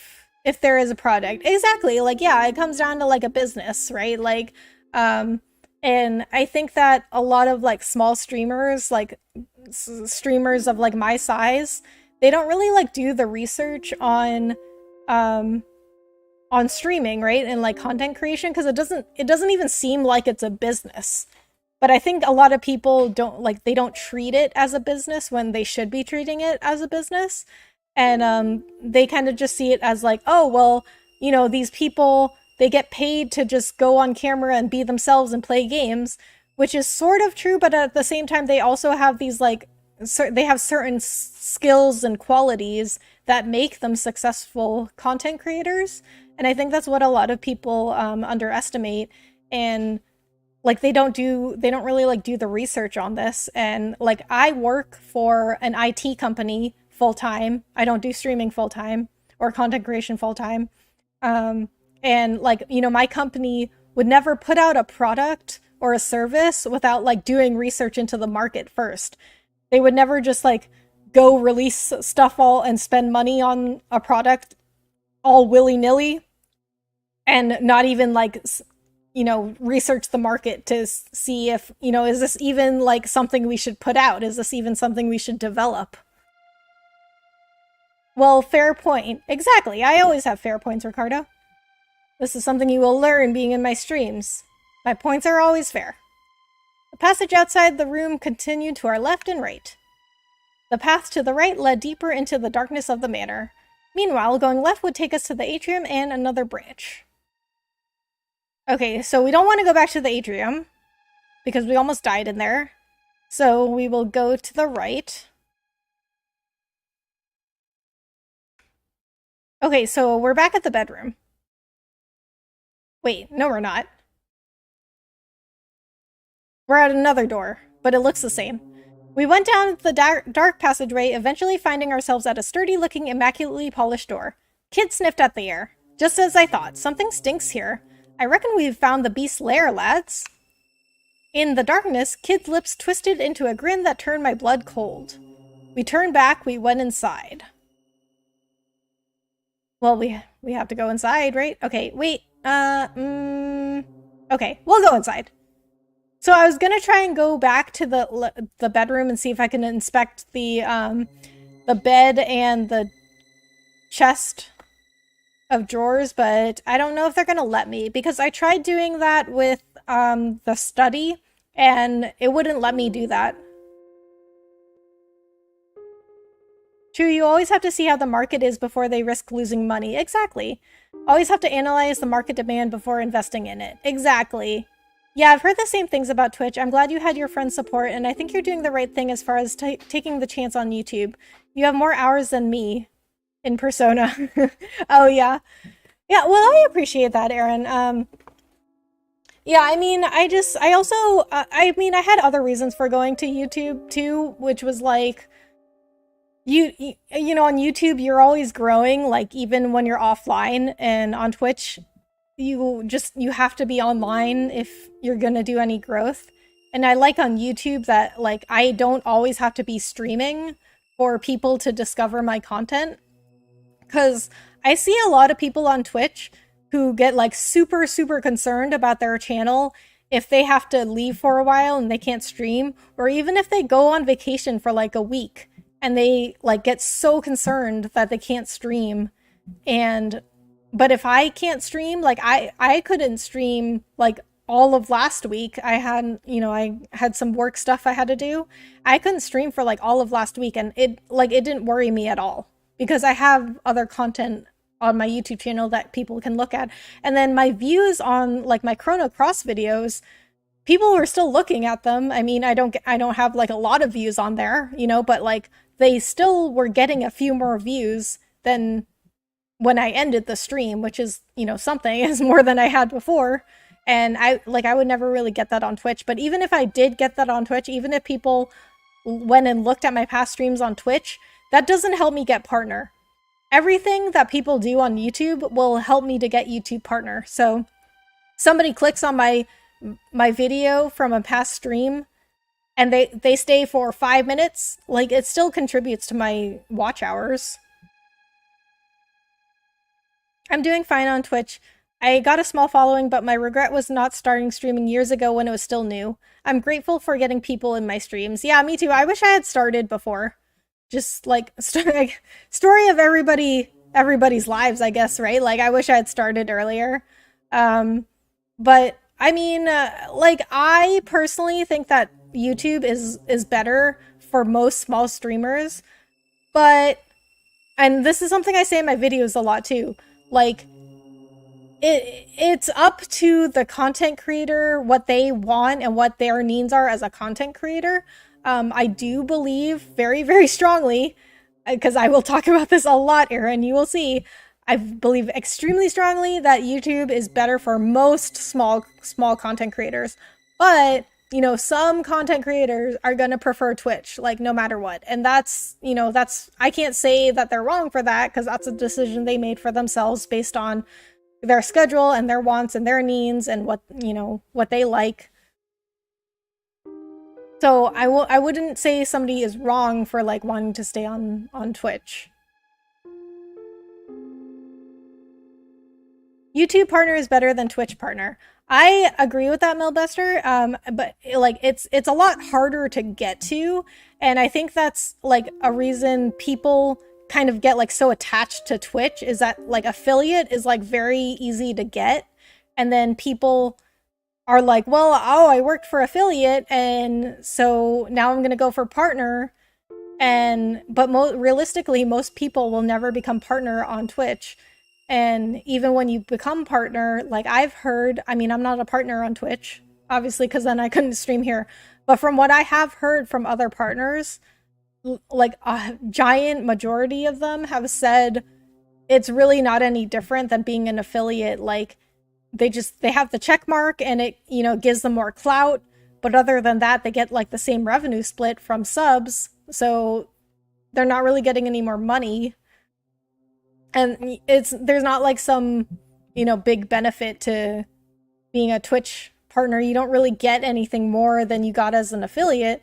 But with YouTube, I just think there's like so many perks to being YouTube partner. Like you can set your own membership prices. You get a better ad viewing experience for your viewers. They can rewind the stream. If an ad pops up during my live stream, you guys can rewind the stream if it like interrupts my live stream, and Twitch has no rewind. Right, because it's all about sub count on Twitch. The more hours and viewers equals more money. I'll check out your other content to help you out. Oh, Aaron, I really appreciate that. You don't have to do that. I really do appreciate that though. YouTube, the algorithm is better and partner programs too, not like Twitch. But it's harder to be Twitch partner. More advantages on YouTube partner. Yeah. So Melbester, what do you mean by like it's harder to be Twitch partner? Like it's harder to get there, or it's harder to just be a Twitch partner? Okay, let's go inside. Kid opened the door and slipped inside.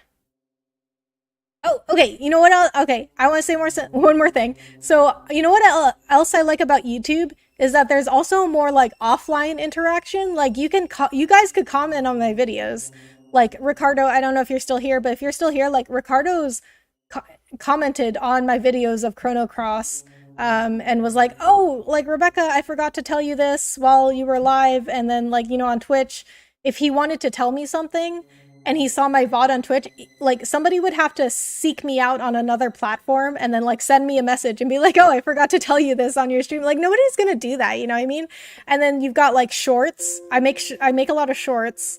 You also have the community page, but I don't think you get the community page until you're a partner. But I feel like YouTube is like an all-in-one platform, right? Because like you've got live streaming, which is like Twitch. You have shorts, so that's like TikTok. You have the community page, which is like I guess it's like a Twitter. Because like you can post like questions. You can post like anything. You could just post like text, questions, pictures. I see a lot of people using it to like ask questions to people, like on Twitter. So if you guys are on Twitter, people ask a lot of questions on Twitter because that gets you like a lot of engagement on your tweet by people like answering your tweets. So people tend to ask a lot of questions on Twitter, but you can also post pictures on the community page on YouTube. It's just that those things are a lot harder to get to. Like trying to get 1,000 subscribers and then getting 4,000 watch hours on YouTube. Yeah, that's really, really hard. I understand that, but like I was prepared to take that risk moving from Twitch to YouTube because I just felt like YouTube was going to be better for my long-term growth. I'm keeping my long-term growth goals in mind. You know what I mean? So like I saw this guy on TikTok and he said most people fail because they give up what they want in the future for what they want now. And I feel like that describes people who like want to stay on Twitch for like the short-term gains. It's just like they're like, well, I'm getting stuff out of Twitch now and I'm not going to get out of that on YouTube if I go there now, so I'm going to stay on Twitch. Even though they could eventually get the things they get from Twitch now out of YouTube just in the future. So I'm just trying to like keep my future in mind. I think it's better for my long-term growth. And I was prepared to, take the tougher road to YouTube partner. So yeah, thanks for coming to my TED Talk. I'll stop chatting so you can game, but I'm watching.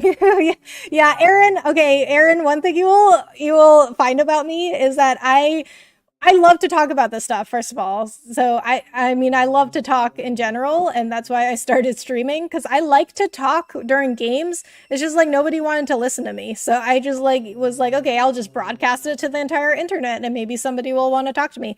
But you feel free to chat. I mean, I have other people in here. They're very, very nice. So you can all feel free to chat to like anybody in here. Or to me. I mean, we'll finish this eventually. Both are about the same, but you could be a Twitch partner and it isn't that rewarding because the platform doesn't support streamers like they should. I agree. YouTube partner is better. Yeah, and so I've also heard from like Twitch partners that they're supposed to get somebody that's dedicated to just them for any kind of support. And I've heard from like Twitch partners that that doesn't happen, and that they'll just get some generic email that's like a general support, but they're supposed to have, you know, like special Twitch partner support. Truthfully, YouTube is more interactive than Twitch. Twitch doesn't even have a community page. YouTube does. Yeah, yeah, Ben, I said this in one of my videos too, is that like YouTube has more offline interaction, which I think a lot of people underestimate that, because I've had people ask me before like, "Oh, but like don't you want to be," cuz I've said before like, right, like, well, you only grow when you're live on Twitch. And then people will ask me like, but isn't that what you want? Like, don't you want to interact with, you know, your community and people that come into your stream, and you only do that when you're live?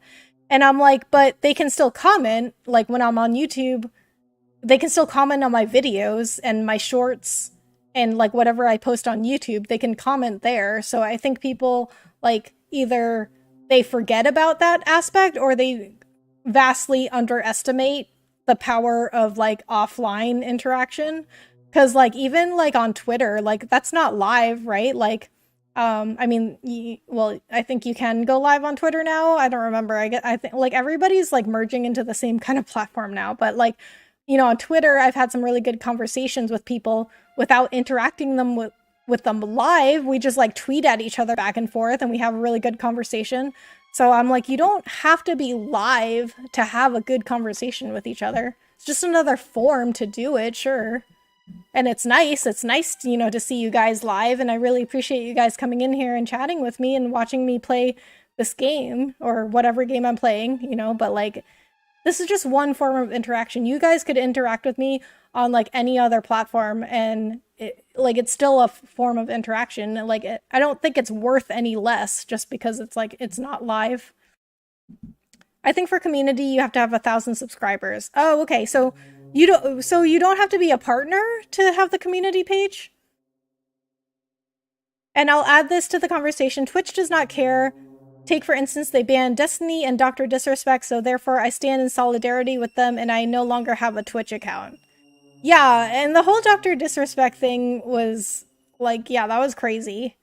I mean, and to this day, like, we still don't really know what happened, right? I think he did, because he had a lawsuit against them, but they settled it out of court, and so we don't really know what happened, but like Twitch will ban people left and right just for like no reason and like won't tell them why.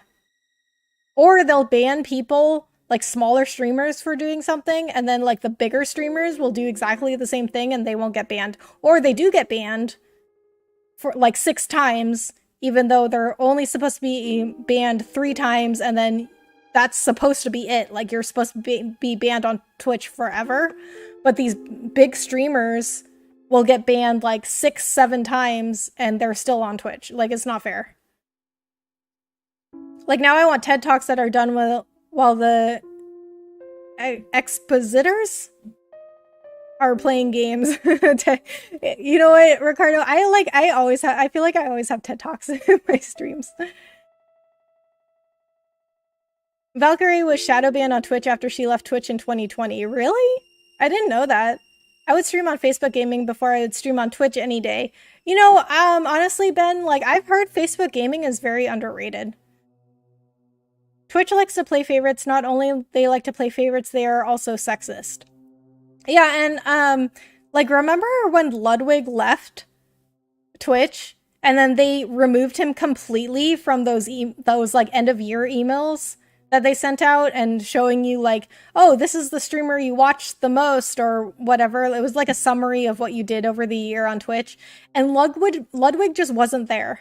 And I mean, he was like a big name on Twitch. Like I don't know. That was just like a slap in the face. And then Ludwig said, like, he did a video about it and he was like, oh, I understand that from a business perspective, but it still really hurt. But I don't understand it from a business perspective, to be honest, because it made them look really bad. Like, there is something to say about, like, publicity, you know? And like being a business, a platform that cares about people is going to go a long way. So I also saw this on TikTok. Mark Cuban was asked there's a TikTok of him like in an interview, and he was asked like, what do you wish you had done in your career? And he said, be nicer to people. And the interviewer was like, what, really? Like, what do you mean? And Mark Cuban was like, yeah, I wish I had been nicer to people because it like makes for better business. Like, if you're nicer to people and you're a good person, you care about people, it comes back to you in like better business, because like people want to work with you. People like see that you're like a good person and that you're nice to them and you like do things for them, like, but you have to do it like genuinely. You don't do it because you're like, oh, that is going to get me business. Like, you have to be genuine about it, but it will make for better business in the end. Okay, you know what? We're going into this room because we have been standing at this door for a while I've been doing my whole TED Talk. So we're going to go inside now. It was Lynx's room, but he didn't seem to be around. Is anyone around in this manor? Heh, the bugger's gone and Scarbrig because he heard I was coming. Yeah, I'm sure that was it, kid. There was something else deeply unpleasant about the room. There wasn't anything unusual about the furniture and fittings, not how they looked or how they were made, but taken as a whole, it all felt discordant. Okay, interesting. Was this a reflection of Lynx? A seemingly ordinary facade that hid a disturbing truth only some could see? Let's see what we can find. The desk drawers, the paintings on the wall, the vase on top of the side table, we left no stone unturned. There didn't seem to be anything suspicious. But as I scanned the room, something unusual caught my eye. There was a pedestal in one corner with a significant-looking scarlet cloth drawn over it. A significant-looking scarlet cloth, okay, that's like very specific. To be honest, but you also have streamers on Twitch who are licking microphones and bikini hot tub streams. That's the whole thing that creeped me out and feels weird to me. Yeah, and I mean, you had smaller streamers that were doing that too, and then they got banned because Twitch was like, oh, we don't allow, you know, like, sexual content on our platform. But then you have the, like, bigger streamers doing it, and it's like, you have to be fair about it. Or I guess they don't have to be because they're not, but they should have been fair about it. I slowly raised my hand toward it. Be careful what you touch in here, warned Magil. I pulled my hand back timidly. But then the cloth flipped back with a flutter without me having laid a finger on it. Oh, creepy. Did that thing just move by itself? Exclaimed Kid, her eyes wide open with surprise. Gripped by curiosity, we moved in to see what it had been hiding. It was a large antique mirror of an elaborately decorated style I'd seen before. It wasn't the kind of thing that would normally seem out of place in an old manor like this, and yet... Wait, something ain't right, said Kid. Meanwhile, I was captivated by the gaze of the statue of Venus reflected in the mirror. This is a really creepy manor. I don't like being here. I'm not trying to be sexist or anything, but that's the truth. I mean, you know, like, if that's not the content that you like, then it's not the content that you like. I mean, not everybody's content is for everyone, you know? I don't think it doesn't sound like you're being sexist. It just sounds like, you know, that's not the type of content that you like, and that's fine. Like, not every piece of content is for everybody.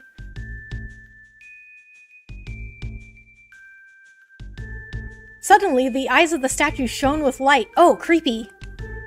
Oh, creepy! Creepy, creepy! What is your desire? Are you guys seeing that? You can see that, right? The statue's mouth is moving. Is that not so creepy? It spoke with a voice that was crystal clear, yet smoky and husky. The mirror, it's speaking, I stammered. Ah, a whispering mirror, muttered Magil, as if he'd seen them 1,000 times before. Oh, okay, yeah. Oh, just a whispering mirror, just another Tuesday. What's one of those? Kid gave Magil a quizzical glance. A magical mirror is in which a spirit dwells. The spirit can freely move between its own and other mirrors and will share its wisdom with those who ask. Perhaps we should ask it something. Okay, where's the frozen flame? I decided to ask it about something that had been on my mind for some time. I asked about Kid, I asked about Magil. Well, we know everything about Kid now that we played Chrono Cross. So let's ask about Magil. I want to know about Magil's past, I said. casting a furtive glance in his direction. As you wish. The statue of Venus in the mirror turned her gaze downward.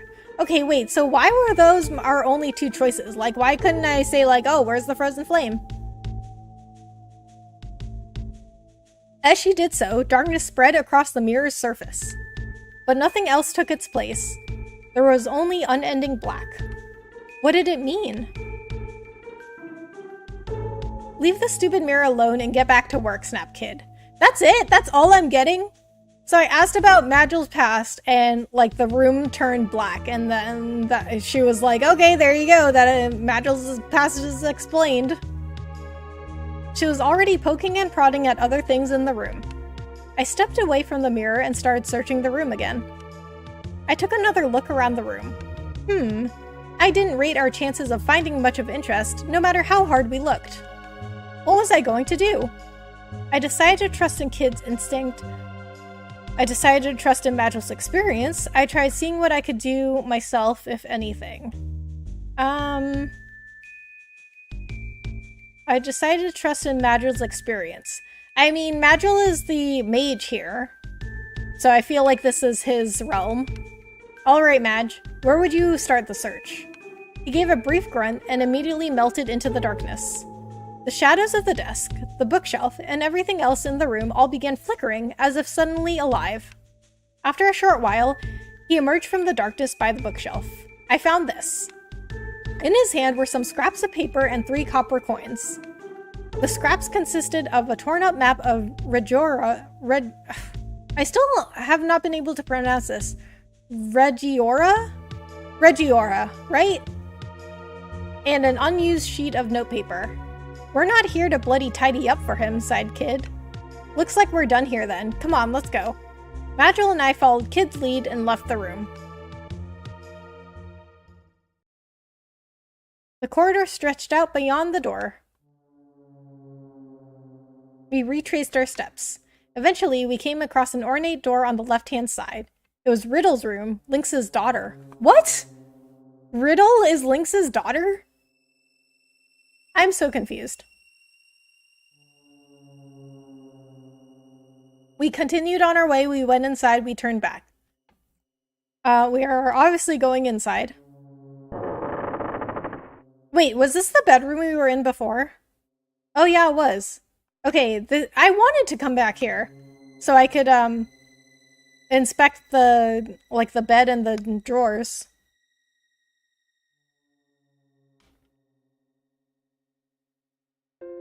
A window was slightly ajar, bringing in some much-needed fresh air. Okay, that part is new. It seemed that someone had been here only moments ago. Let's come back later. We left Riddle's room for now. Okay, so I guess those things weren't important. The passage outside the room continued to our left and right. Or maybe something else might have happened. I mean, I feel like I have to play this again. Going right would take us to Lynx's room. Meanwhile, going left would take us to the atrium and another branch. Pokemon getting banned for watching Avatar: The Last Airbender, and Disguised Toast getting banned for watching Naruto live on stream, and they were only getting slaps on the wrist. Oh, I heard about Pokemon. I didn't know that about Toast, though. Yeah. Exactly, yeah. Like, it's... I mean... You should be treating... like, the top streamers... If they broke the rules, like, they broke the rules. You should be treating everybody fairly. I actually took a survey on YouTube today, and like YouTube was sending out a survey to like some creators, and some of the questions were like, oh, I feel like YouTube treats creators fairly or is unbiased in how they treat creators or something like that.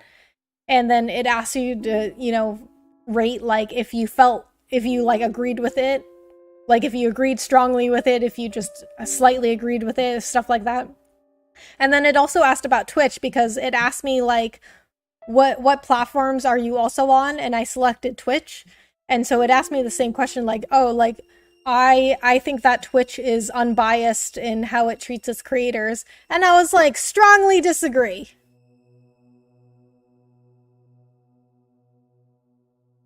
Okay, so I guess I have to go back to the left, because I need to get back to The intersection. Okay, yeah, so we're back at the intersection.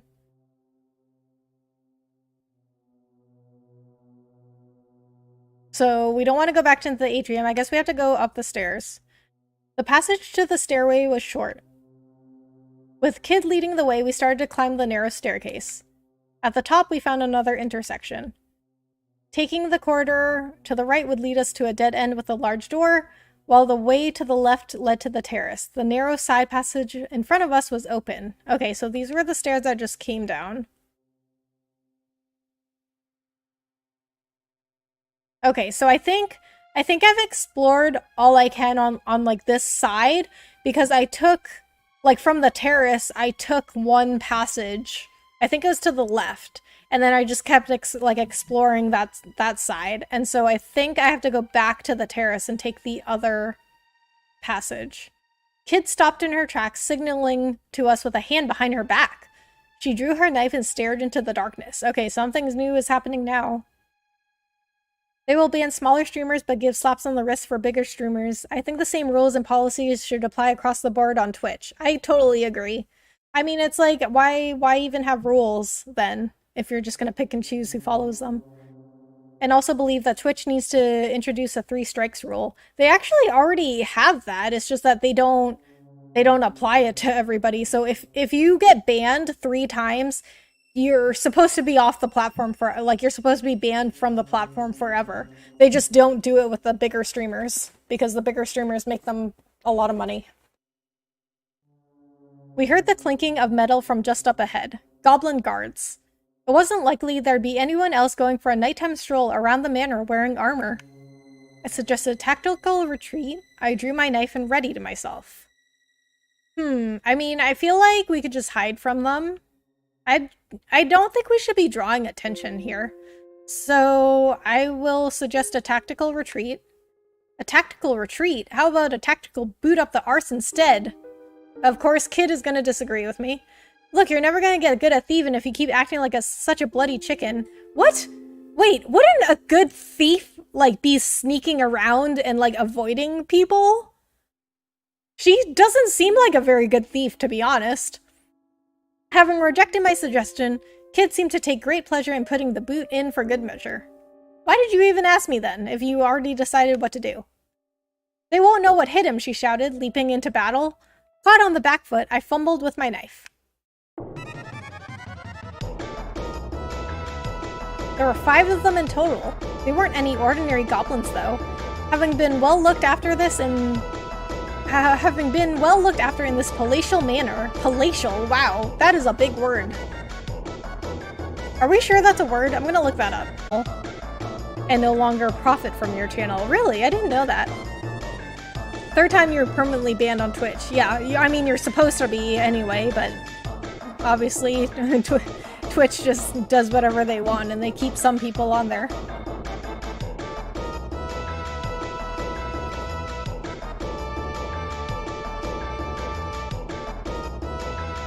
And I'll just say YouTube treats everybody equally on here. I agree, and I also think that, like, Twitch, like, they go, like, silent, you know? They, like, go absolutely silent when people ask them about stuff, or people, you know, there's, like, thousands and thousands of tweets talking about something on Twitch, and Twitch will just be silent, and then, like, YouTube will, like, address concerns, and they'll, like, make statements about things. Like, they show that they're listening to people, to creators and viewers, and I have not seen that from Twitch. Each of them was carrying the Manor Goblin's trademark, a morning star consisting of a rod and a heavy spiked iron ball on a chain. Wait, or is it a flail? I can never remember. I mean, I guess they're similar, right? And I didn't have time to think much more about it. A goblin came rushing at me. Okay, met charged with my knife. Held out my knife in front of me in an attempt to parry the attack somehow. Suddenly, the goblin disappeared. I looked to the side to see it buried in the wall, arms and legs akimbo. Did you really expect to stop a morning star with only a knife? Your stupidity will get you killed, shouted Magil, turning to face down 2 more of the goblins. Okay, well, I mean, I didn't think Surge was gonna do that. I thought, you know, he was gonna, like, rush in, do a little dodging, you know, and then, like, attack with the knife, not, like, what he did. Grab the fallen goblin's weapon and prepare to finish it off. I looked at Kid. Grab his weapon. Grabbed the Morning Star with both hands and swung it down with all my might. Wham! There was a dull thud as the iron ball crashed into the goblin's helmet. It wouldn't be getting up against anytime soon. I looked at Kid, I looked at Magil. Look at Kid, let's see what she's doing, because we know what Magil's doing, he just talked to us. Kid was squaring off against two of the goblins. Their dull, lumbering attacks couldn't touch her as she deftly sidestepped each and every one, striking back nimbly with a knife held in both hands. That was Kid style. Float like a butterfly, sting like a bee. But stings make for tough going against enemies that can really take a beating. Both goblins were covered in cuts, but their attacks were as powerful as ever. I rushed in to help Kid deal with one of them. The enemy hadn't noticed me yet. I took my time and chose my target. Stabbed it in the back with my knife, attacked it with the Morning Star I picked up. Stab it in the back with the knife. I mean, if it's in the back, it'll be a surprise attack. Twitch in their silence speaks volumes, not very much, because their silence says a lot about their platform. We don't care and we're not listening to you. I agree. I don't think they listen or care at all. Like, I mean, it's just their actions have said so. Twitch is like MySpace. They stop caring about their platform and turns to crap. Except that MySpace was a buggy mess with glitches and never updated their website, but Twitch does. Twitch is just more ignoring. Yeah, exactly, Melbuster. Oh man, MySpace. I haven't thought about MySpace for a really long time. Remember the top 5 friends or whatever on MySpace? And you had to be like, you had to get in really good with somebody to be on like their top 5. The blade plunged deep into the goblin's back and then I couldn't pull it out. I just planted my foot on its back and started heaving as hard as I could when I sensed it glowering at me from above. I slowly looked up, my fear mounting, and then sprang away as fast as I could the moment I saw its face. Incandescent with rage, the goblin chased after me, swinging its Morning Star overhead. Thud. I heard something falling down behind me. I looked back and saw, not the goblin, but Magil.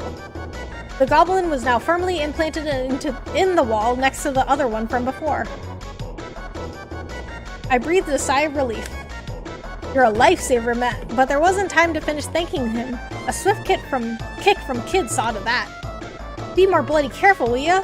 Try using your bloody head before you go sticking your knife where it don't belong, she yelled as I picked myself up from the floor. What? I was trying to help you.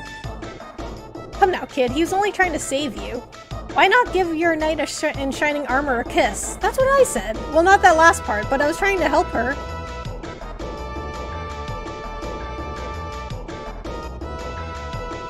Okay, I feel like reading so much, I need to hydrate some more.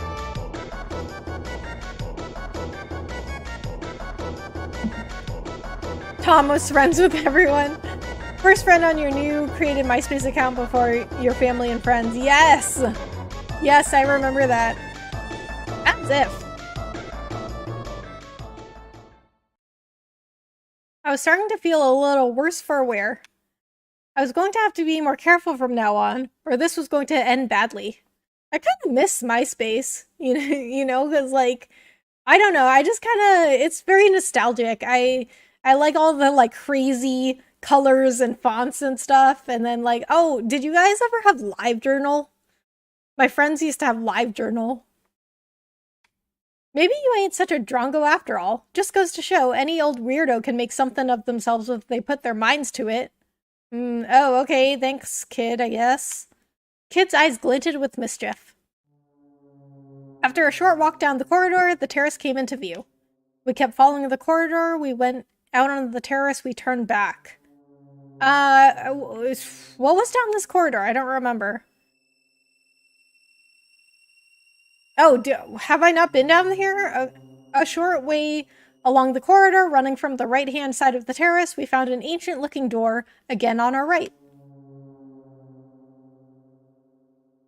Kid pressed an ear against it, listening for any signs of life. Dead quiet. Don't reckon there's anybody in there. I don't think I've been in here before, because if I had been in here, it would tell me what it was. Because, like, once I've been somewhere, it will tell me when I get back to it. It'll tell me like, oh, this is the study, this is Riddle's room, this is Lynx's room. I miss MySpace, right? Surge is 2 kids' complaints away from saying, well, excuse me, princess. I love that line. Excuse me, princess. You know what, Ricardo? I think that they should, in the next Zelda game, I think they should have Link say that. And that's the only thing Link has ever said in the history of Zelda. In the games, anyway. Obviously, he talked in the show. Excuse me, princess.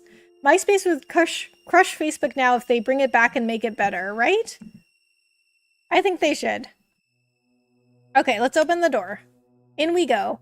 Kid stilled her breath and reached for the handle. The door wasn't locked. It swung slowly open. What's this room supposed to be? Place is a dump. Kid had poked her head in through the door, taking a quick peek to see if there was anyone inside, and was disappointed by what she found. Well, what is it? The room was large and littered with peculiar-looking machinery and knickknacks, all of which were covered in dust and had seemingly been dumped there haphazardly. Okay. Everything looked like it had been rusting for a very long time. The ends of the room were completely dark, and it was impossible to tell just how big it was, or even what the walls and floor looked like. It seemed the manor's inhabitants had turned the old clock tower into a makeshift storage space some time ago. I stepped warily inside. Leave that alone. I looked over toward Magil and saw a kid trying to pull something from the shadows. It was a huge sword that appeared to be very old indeed. Mass immune? MySpace would be awesome in today's social media era. I can have stories on my MySpace page with music. How sick is that? Yeah, actually, I agree. Like, I think MySpace would do really well. Maybe MySpace was just, like, ahead of its time, you know? Because I feel like MySpace died because people were like, oh, I don't like all these, like, bright colors and flashing text and all this stuff. And then we went to Facebook, which was like this much like cleaner layout. But now people are back on this like, you know, everybody like loves like TikToks and shorts because people's attention spans are like so short now that they have to like, there's something always has to be like moving to get their attention. And I feel like MySpace fits that. That's why they delayed Breath of the Wild 2. They are still looking for a Link's voice actor that is capable of carrying such a powerful and memorable line. Well, it will be worth it. You don't need that old bludgeon. It'll only get in the way. And as much of an antique as it is, it won't fetch much on the market in that condition. Yeah, reckon it might, you know. There's plenty of collectors who just love old bits of junk. Well, some old bits of junk. Pouting, Kid left the sword where she stood. At least she put it back down gently. It was then that we heard a voice from the shadows. And what exactly are you doing here, I just about jumped out of my skin. Who's there? Kid and Magil turned to face the voice, ready for a fight. A wizened crone emerged from the shadows. She was hunched over and wore a hood draped over her face. I could tell at a glance that she wasn't just old, she was positively ancient. MySpace died because they never updated the website, there was massive bugs, your computer was super vulnerable to viruses and such from there, not because of Facebook. Saw a documentary on their fall. Oh, really? I didn't know there was a documentary on them. What's it called? I'm interested in seeing it. It's just some doddery old bag. What do you think you're doing, sneaking up on us like that? Kid's shoulders relaxed as the tension left her body. I mean, okay, yeah, I guess it's just some old lady, but, like, what is she doing here? Like, that's weird. It's just very sus. Magil, however, continued to give the woman a piercing stare. Magil agrees with me. Oh ho, what an impish little thing you are.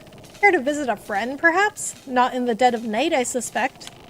The crone narrowed her eyes. Let's get a closer look at you. Ah, yes, you must be here to get your revenge on Lynx. What? How did you know that? How did she... That's what I said. My heart jumped. She seemed to know exactly who we were. We were in trouble. What if she sounded the alarm? We'd have to give up on the treasure and run for our lives. What What were we going to do? Definitely tell her she was right. Play dumb. Just pretend we didn't hear her. Just pretend we didn't hear her? I don't think that's gonna work. Oh, defiantly tell her she was right. I read that as definitely. Play dumb. What's that? Don't know what you're on about, lady. Kid did her best to play dumb. And she did it well.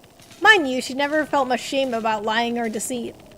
I said, can you believe that anyone would be so foolish as to challenge the great Lord Lynx? They'd have to be out of their mind. Ho ho ho. Remember that Facebook was made for Harvard students only from Mark Zuckerberg before he expanded the website to everybody? MySpace was originally for any person. Yes.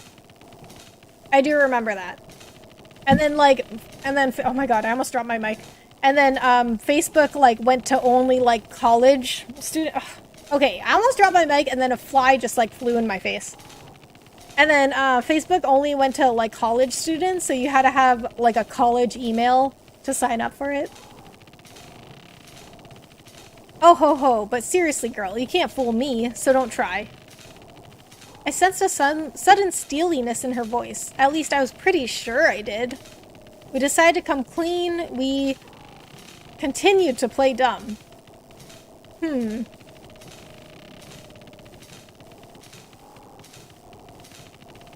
I guess we'll just come clean. I feel like it's going to come out sooner or later. So what if we are? Kid narrowed her eyes right back at the crone. What's it to you if we're here to get our revenge on old Lynxy boy? You gonna do something about it? Hehehe, you never change, do you? What? Do we know this person? The crone chuckled madly, her small frame shaking. Ah, the boldness of youth. Yes, that's the spirit. You what? Kid looked at the crone, completely confused. I was no less mystified. What the heck are you on about? Oh, it must have been 4 or 5 years ago. Yes, it was around then that an innocent young thief stole into the manor looking to singe Lord Lynx's whiskers. 4 or 5 years ago? So Kid was 11? 10 or 11? No, she was 11 or 12. I mean, that's still... She was tiny. Remember when people had T-Mobile Sidekick phones before smartphones? How times have changed. Yeah. Yeah, I had a Palm Pre. It was one of those phones that you slid it up and then there was a little keyboard underneath. She couldn't have been much older than 10 now that I think of it. Shocked, my gaze turned to Kid. A wet glint had appeared in Kid's eyes, but her glare was like ice. It certainly felt as if the temperature in the room had suddenly dropped below freezing. With a chuckle, the crone continued her story, pretending not to have noticed the change in mood. She was an orphan, you know. Came to Lynx to avenge a woman who'd loved her like her own daughter. Aw, Luca! But all the vengefulness in the world couldn't change the fact that she was only a little girl. She was no match for Lynx's men, sadly, and they quickly captured her. Lynx is the kind of man one would fear to have for an ally, never mind a foe. Had it not been for the timely assistance of a friend of hers, the girl would have certainly been executed. A friend of hers? What are you talking about? The way the people of the manor told it, the very shadows pitied the girl and rushed in to spirit her away. I wonder how much of the tale could be true. The very shadows pitied the girl? What does that mean? I have nothing but sympathy for those who know failure, of course. You can't win all the time. Don't I know it? I had a flip phone that the front cover was glass that looked like a mirror, but when you dial it, number pads would show up on it. Then a keyboard on the side like the Samsung Fold. Oh, that sounds really cool. It was one of the coolest phones I ever had. That sounds really cool. What kind of phone was that? And sometimes, against all the odds, fate can be foiled, and the clockwork of history sent into disarray. No, the ones I have no patience for are the ones who do not recognize their failure, or who fail and choose to give up as a result. Yeah, I have no patience for that either, to be honest. I mean, well, I guess at least just don't complain about it, you know, but If you choose to give up, you know, that's on you. But just don't complain about it. You know, maybe you failed and you decided it's just not worth it for you. The crone looked up from under her hood, stared Kid directly in the face, and grinned. I don't remember. It was a long time ago. I'll have to Google it. I bet if I Googled that description that you had, I would find either the phone or just like,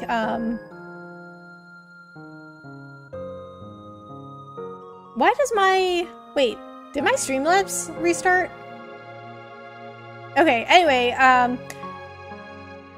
I bet if I Googled that description, I could find either the phone or something like it. Okay, but I did just notice my Streamlabs is, like, it's only at 17 minutes right now. Did my...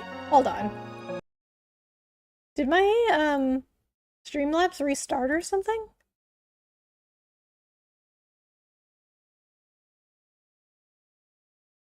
Do I have, like, 2 different streams on here?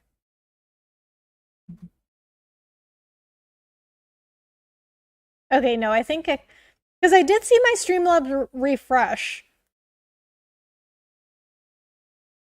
But I think, I don't know, it was maybe just like a little hiccup in Streamlabs or something.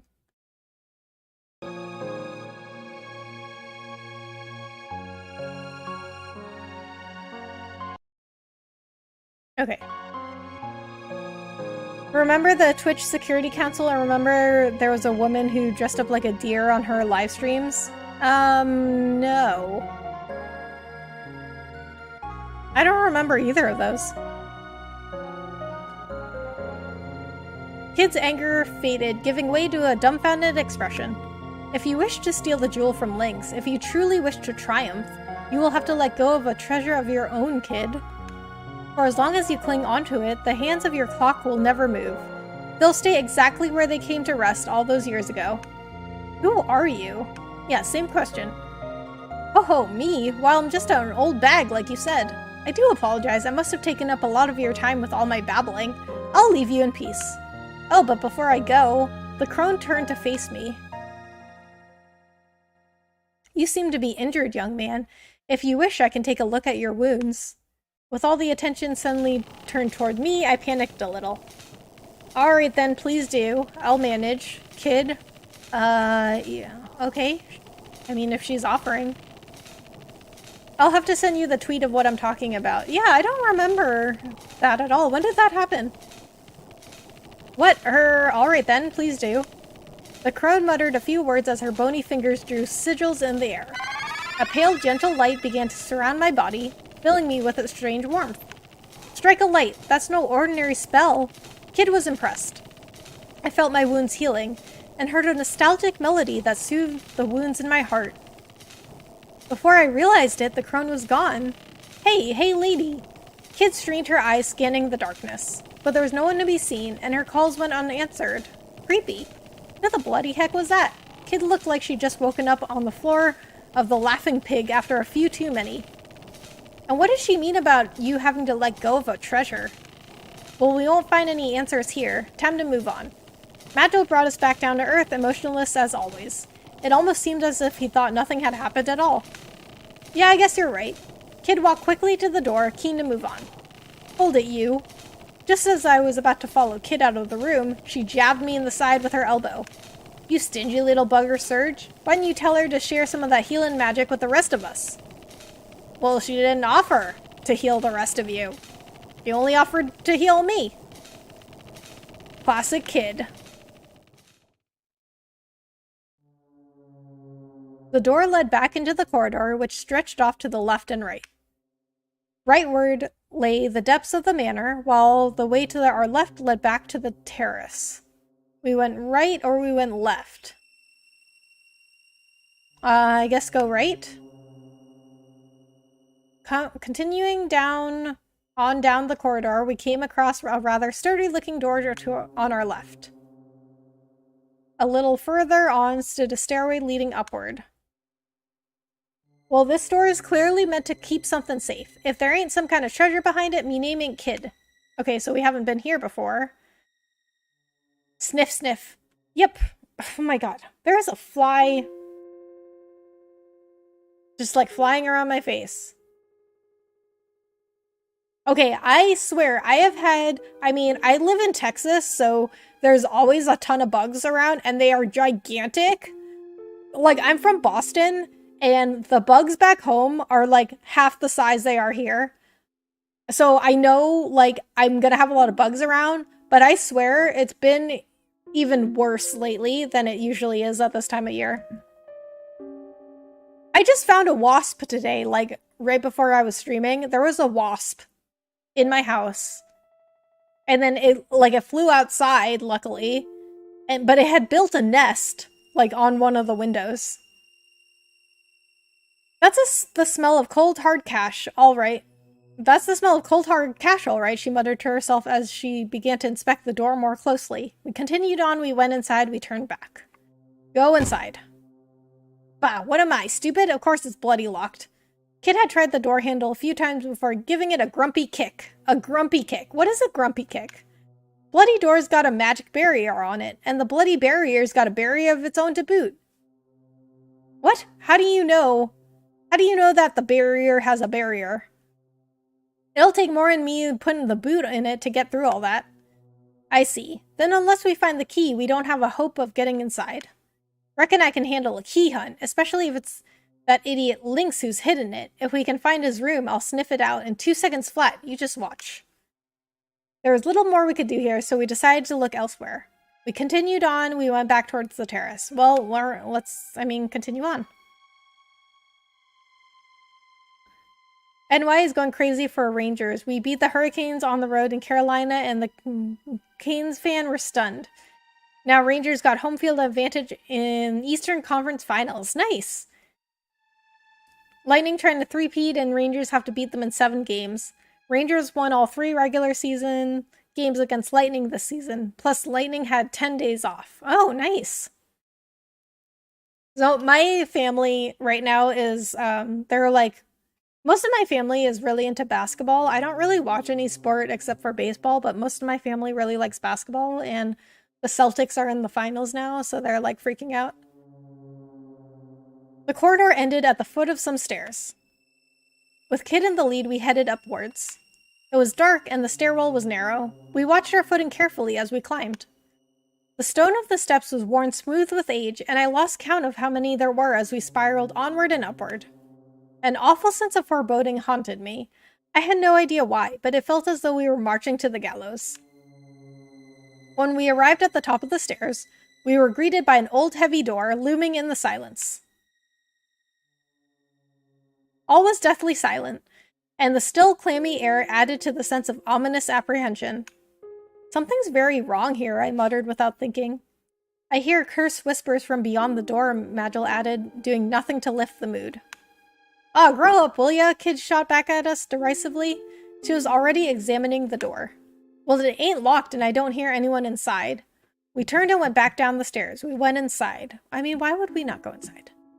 I sent you the link on Twitter. Okay. Alright, I will definitely check that out, Ben. Thank you.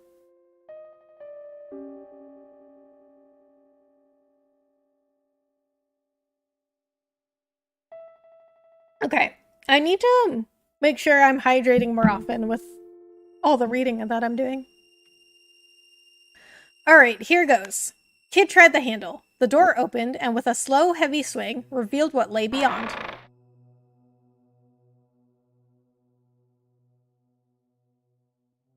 It was a small, cylindrical room that appeared to be the inside of one of the stone towers. It was completely deserted, and there were no windows. For a second round, but yeah, Rangers almost won the Stanley Cup in 2014, but lost to LA Kings. Second time Rangers played Lightning in Eastern Conference Finals since 2015. Oh, okay. Got some rematches in there. What's this supposed to be? Something about this place gives me the creeps. Still standing in the doorway, Kid seemed suddenly taken aback. There might be something in here. Let's take a closer look. A closer look at a bloody empty room? Pop, might as well, I guess. We did climb all them stairs. Kid stepped through the door, grumbling under her breath. Okay, so once again, Magil can use magic. So why is he not, like, lighting up the room or casting some, like, reveal spell? I scanned the room and then noticed something on the floor. The flagstones were covered in dozens of narrow scratches, and in places there were thick black stains. Something in the stains spoke of a horror that no amount of scrubbing would ever wash away. A malice and a sadness beyond imagining. There's something written here. Crouching in front of a wall, Magil was inspecting some brownish markings that looked like more of the same stains. Someone's carved letters into the wall and scrambled them using blood magic? Kid had gone over to take a look. Looks pretty old, hard to read too. Some of it's been worn away. Let's see. I cannot hold out much longer. My only hope now is to leave the Acacian signet in this room. The Acacian signet? Oh, so there is something here.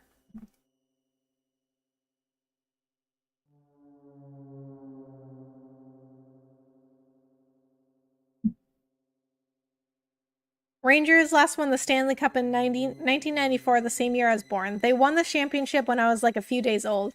To see them win the cup would be amazing for me. Oh, wow. That's cool. So you're like a good luck charm for them. The Acacian signet. Suddenly, the door slammed shut. We jumped to our feet with a start. From above us, we heard an unsettling creaking sound. The walls and floor began to tremble. What the hell's going on? Kid's eyes darted around the room as she desperately tried to figure out what was happening. The creaking sound from above continued, and the ceiling moved ominously closer. Up there! Oh boy. This is a problem. Magil! Magic! We've walked right into a bloody trap! Kid bit her lip. What is even the point of having a mage along if he's not gonna do magic? We've gotta do something and fast. We don't have time to sit and think about this. Door. Yarg! Kid sprang at the door like an arrow, slamming it into its shoulder first. But it was far too heavy and her light frame bounced right off it. Damn it! Magil raced toward the door like the wind, smashing into it with ferocious force. It made a creaking sound and shook from the impact, but stood firm. Desperately, I hurled myself at it too. Ugh. The shock of the impact rushed through my body, but it was no good. Meanwhile, the rusty creaking from above continued, as did the ceiling's inexorable journey downward. And to make matters worse, now countless blades were popping in and out. Surge, Magil, this is gonna take 3 of us! Timing our blows, we all charged the door at once. Once, twice, a third time! And then the door was open and we collapsed in a heap in the corridor outside! Whew, we made it! What? Behind us, we heard the sound of the bladed ceiling grinding on the stone floor of the tower room. The metallic scraping noise it made was awful. We could only look on in silent horror at the fate we'd so narrowly evaded. The machinery continued for a short while before slowly coming to a stop. It seemed the ceiling trap had finally finished its grisly work. Bugger me, talk about a nasty surprise. Is this some sort of execution chamber? Magil continued, seeming to be deep in thought. In any case, that writing mentioned Acacia. Yeah, what was that all about? I asked. What was all that about? I asked. Acacia Dragoons, the elite knightly order serving General Viper, who once governed the territory of Galesburg to the west. Former knightly order, I should say. Mets and Yankees are playing well this year, so if they both get in the playoffs, and who knows, second Subway World Series since 2000, plus Giants rebuilding nicely for a season. Oh, that would be interesting. Yeah, Red Sox, they're not doing too good. Honestly, I've never been that much into baseball, but I love the movie Moneyball. Oh, I love that movie. Yeah, actually, I don't think there's that many good baseball movies, to be honest. I just watched A League of Their Own, and that was a really good movie. But, like, some of the more famous baseball movies, like Bull Durham and The Natural, they were, like, okay. But I think, like, The Sandlot was a really good baseball movie. Moneyball's a really good one. The Rookie's a good one. Major League. Although Major League is, like... I mean, it's a comedy, so I don't know if it's, like, in the same kind of category as those other baseball movies. I still need to see that movie. I never watched it, but Moneyball explained the athletics and their payroll really well. Yeah, and it also explains the start of sabermetrics, the what's the word for it? The like analytics of baseball. They were wiped out more than a decade ago by the lord of this very manor, no less. Uh-huh, thanks for the history lesson, Madge. Kid rose to her feet, patting off the dust. I watched most of the baseball movies. Oh, yeah? Yeah, The Sandlot I saw it a really long time ago. It was good. I love The Sandlot. Benchwarmers, Angels in the Outfield, Major League, 42, Field of Dreams. Best baseball movies. Sandlot was good too. Oh, I love Field of Dreams. I haven't seen 42. Angels in the Outfield. I cannot remember if I've seen that one. And Benchwarmers. I don't know what that one is. I've never heard of that one. What is Benchwarmers? Too bad we're not here for fairy tale nights. Come on, we got a lot more exploring left to do. Madrill shrugged silently, and we headed back to the stairs. With Kid in the lead, we headed downstairs. We went down the stairs and continued straight ahead, eventually coming across a sturdy-looking door on our right. Okay, so this is the locked door. The corridor continued further on back toward the terrace. Okay, I wonder if we can go back into that room. Because, like, what if the trap cleared out the floor, right? And then we can go in there and see what was left behind. You know what I mean? Like what if to get into the room below, we had to let the trap, like, go through the floor. You know what I mean? You still want to go in there, Serge? Hey, feel free, but I ain't in the mood to get squashed flat and ground into gristle, said Kid derisively. And then she took a careful look around and leaned in close. Don't tell me that torture stuff isn't your thing, is it? I sighed and slumped my shoulders. Okay, so I guess they won't let me back in there. So was that it? That was the whole thing? Like, that was just like a trap and I could have died in there, and that was like the whole room? Angels in the Outfield was a Disney movie. Oh, was it? I've heard of it. I'm not sure if I've seen it. I may have. I can't remember. Benchwarmers was hilarious. Angels in the Outfield was Disney's baseball film, similar to Mighty Ducks and NHL, their movie. Oh, I love Mighty Ducks!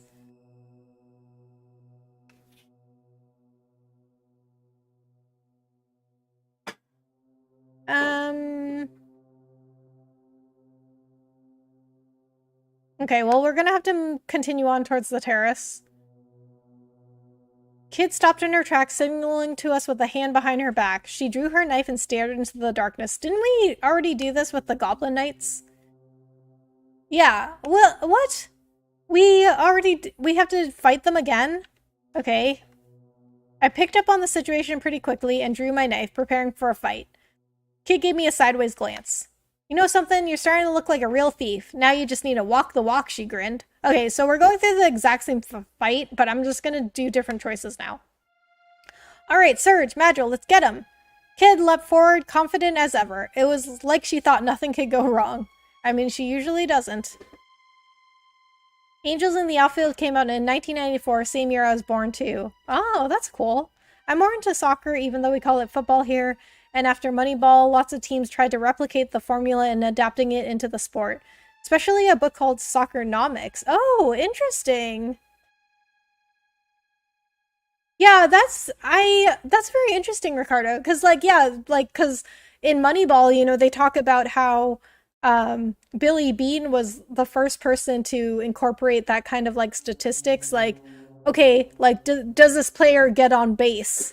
Instead of things like, oh, like, well, is he tall, and like, oh, does he get a lot of hits, which is, you know, it's important to get a lot of hits also, but like, it's like, does he get on base, like, just how often does he get on base? It doesn't matter how he gets there, but does he get on base a lot? And that's what they looked at, and it was very interesting that that he was like the first one to take this very like statistics based approach to it. But I don't know much about soccer slash football. But I feel like it could be applied to every sport. It's just, you know, different stats in every sport, obviously. But I feel like it could be applied to like everything. The movie was based on the Los Angeles Angels back when they were the California Angels. Oh, okay. So, in some extent, baseball did change other sports too. Right, yeah, because like I was just saying, like I feel like it could apply to anything. I mean, a analytic research statistic based approach is generally a good approach for anything. That's how I approach content creation. Like, I don't. I mean, I try at least. I try to do the research and base my decisions off of like the research and the facts. I mean, there are some feelings in there, right? Because like I had some instincts telling me like you should move to YouTube, but then like, you know, statistically it's like, okay, Twitch is very oversaturated. That's just numbers, right? And then like I did a lot of research on why I thought like YouTube might be better for me. But then there was also I just had like feelings too that like YouTube would be better long term. Like I just had like a gut feeling. I just had like an instinct. Even though like everybody was telling me that I was wrong to go to YouTube, I still did the thing that I thought was right, although I did have like some facts and statistics to back me up on it. But I try not to just be like, because a lot of people, you know, are like, oh, well, I am on Twitch because that's just where people stream. And that's very like feeling and emotion based, right? It's just like, oh, well, I heard this and like everybody else is doing it, so I'm doing it too. Everybody else jumped off the bridge, so I'm gonna go jump off the bridge, you know?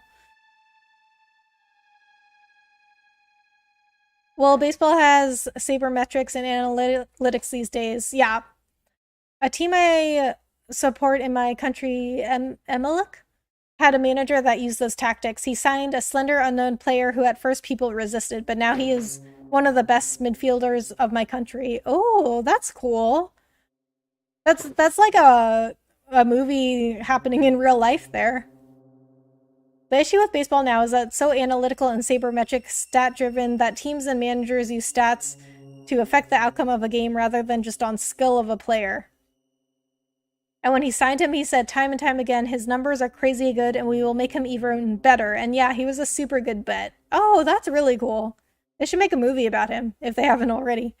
And younger players that get in the league don't get paid as much as proven players who are all-stars on deep contracts, with the ratings of the sport being bad because people don't watch. Yeah, and I mean, I think it should be like a combination of things. Like I was just talking about, like, you know, like I had some feelings when I made my decision to go to YouTube. It shouldn't be all just like stats and facts, but taking that approach is usually not the wrong thing to do.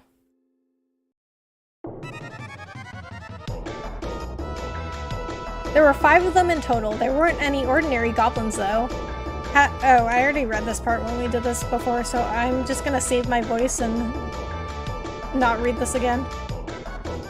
Okay, jump back. We're gonna jump back this time. The iron ball crashed into the stone tile I was standing on only moments before crushing it.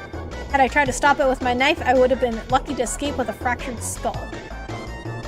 Drove my knife toward the goblin's chest, stabbed the goblin through the back of its weapon hand, so it'll drop its weapon. Having missed me, the goblin lost its balance. I plunged my knife through the back of its weapon hand. The goblin's face contorted with pain as it dropped its morning star. I knew going for its hand would become more effective than trying to land a good hit on its fleshy, porcine body. Whoa, there's so many choices. Okay. Move to the front, through the knife, get the morning star. I threw my knife at the goblin's face. By reflex, it immediately raised its buckler to catch the blow. I took the opportunity to grab the goblin's morning star from the floor and slip behind its back. All I had to do next was bring the morning star down on its head. It turned around right on cue. It was now or never. I swung the iron ball down toward its face. but the weapon was a lot harder to handle than I thought, and the goblin easily parried it with the back of its thick, fleshy hand. Okay, I should have gotten the club. The chain was yanked savagely, pulling me off balance, and I was kicked in the air. Felt I was falling forever, like an autumn leaf floating gently from a tree.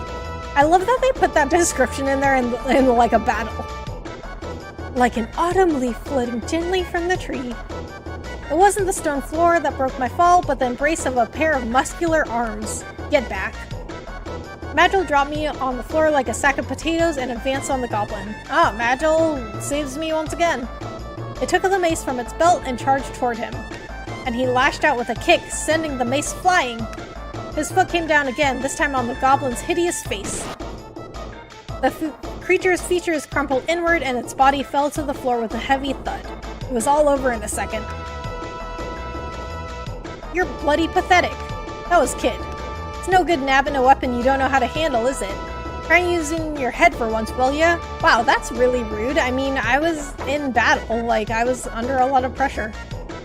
Sometimes I really did despair. I was doing my best just to survive. Would it have hurt her to offer a "you alright, mate" just once in a while, if only to mix things up a bit? I'm a grown man, you know, I have feelings, I said, to myself as usual. Trying to tell her that for real would have been a swift route to an early grave and nothing else. Okay, I mean, that's kind of mean, like... I mean, I'm here with Kid, you know, in this creepy manner, running around with her, not knowing what we're gonna find.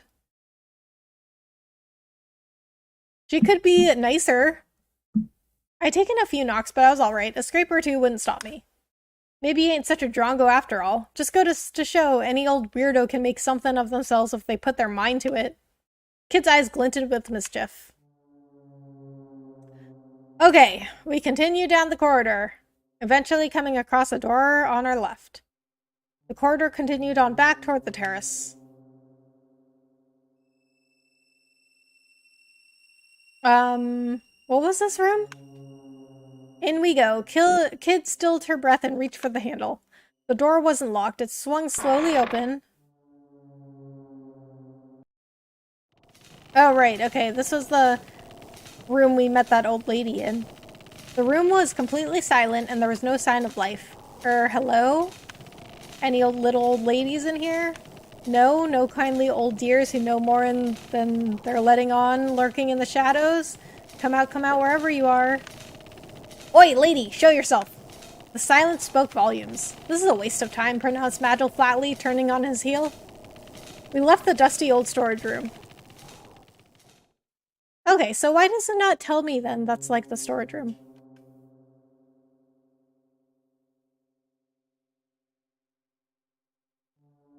Okay, so we want to go left, because we want to go back to the terrace. A scream pierced the darkness, turning my blood to ice. I realized then that a pair of crazed, blood-red eyes was staring into the depths of my soul. It was a griffin. Where did that come from? In a panic, I tried to slip the knife from my belt. But before I could draw my weapon, the griffin had spread its powerful wings and swooped toward me with an almighty screech. I was knocked back and sent rolling across the ground. I gasped with pain as the wind was knocked out of me. Serge, you okay? Every nerve in my body was screaming with pain. I held back the groans and staggered to my feet. I looked up to see the massive griffin in front of me. Its hellish red eyes stared down its beak. It was going to attack. What could I do? I jumped back. I moved in close. I ducked. Almost by reflex, I ducked the attack. The griffin suddenly beat its wings wildly, sending a barrage of razor-sharp feathers flying right at me. But fortunately, every single one of them flew clean over my head. It had been a close shave. I rose to my feet and faced the griffin again. As the beast's mad red eyes glared at me, I desperately tightened my grip on my knife. I attacked. I tried to defend myself. I fled. Attack. I reversed my grip on my knife and plunged it into the griffin's neck with all my might. The beast screamed and contorted with agony. I'd done it. I'd landed a blow, and a telling one at that. The griffin shook its head with rage. I pulled my knife, then rolled away from it. Okay, what? The griffin shook its head with rage, so it's mad at me. It attacked me.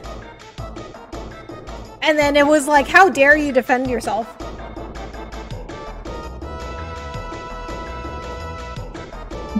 so far, what are your thoughts and impressions on Radical Dreamers? I think it's really fun. I really don't play a lot of games like this, where it's this kind of like choose your own adventure style. I mean, I like games where you like make your own choices, but they're usually very like advanced, kind of like Telltale games, or like Detroit Become Human, where like the entire story will play out differently depending on what choices you make. But I like this style where it's very like, it's just like, do you want to go left or do you want to go right? And I mean, I think I like the like simplicity of it, you know? Like, I think that just adding stuff to games, it doesn't necessarily make it better. I think these days there's too much of that going on. Like, game studios seem to think that just like adding more stuff just like makes it better, and that is not necessarily true. I do think that like, I like that they made I like the environment. Like, I do think they made it like very creepy, and there's a lot of stuff I wasn't expecting. Like, I didn't know I was gonna get into battles in like because when I looked up Radical Dreamers, it said it was like a text-based visual novel, and I was like, oh, okay, so this is like a point-and-click game. I didn't think I was gonna get into like fights. It's very sufficiently creepy. They definitely made the manner very creepy, but then also at the same time, it's like nothing's really happened yet. You know what I mean? Like, we've just been wandering around to all these rooms, but most of the time, nothing's been in the rooms. Like, we only met that old lady. That's the only person we've seen so far. And the other rooms have just been, like, empty. And then we've gotten to a few fights. So, like, it's like nothing's really happened, really. But it's been fun. I like it a lot. It seems he is not only a dangerous griffin, but an emotional, toxic one as well. Exactly. Exactly. He is blaming all of his problems on us. This is a toxic relationship, and we are not here for it. We are gonna go complain about this on Twitter. I forgot about Mr. 3000 with Bernie Mac. That baseball movie was good too. Summer Catch too. Okay, I don't think I've seen Mr. 3000. Summer Catch, was that the one with Jessica Biel? And I don't remember who else was in it. Freddie Prinze Jr.? That sounds correct. Don't move, Surge, yelled Kid from behind me. Suddenly, she landed on my shoulders and then leapt up into the air. Crack! Her knee crashed into the side of the creature's skull, making a crunching sound I could feel in my bones. The griffin screeched in agony. The griffin stiffened. The griffin stiffened. Okay, say that 3 times fast.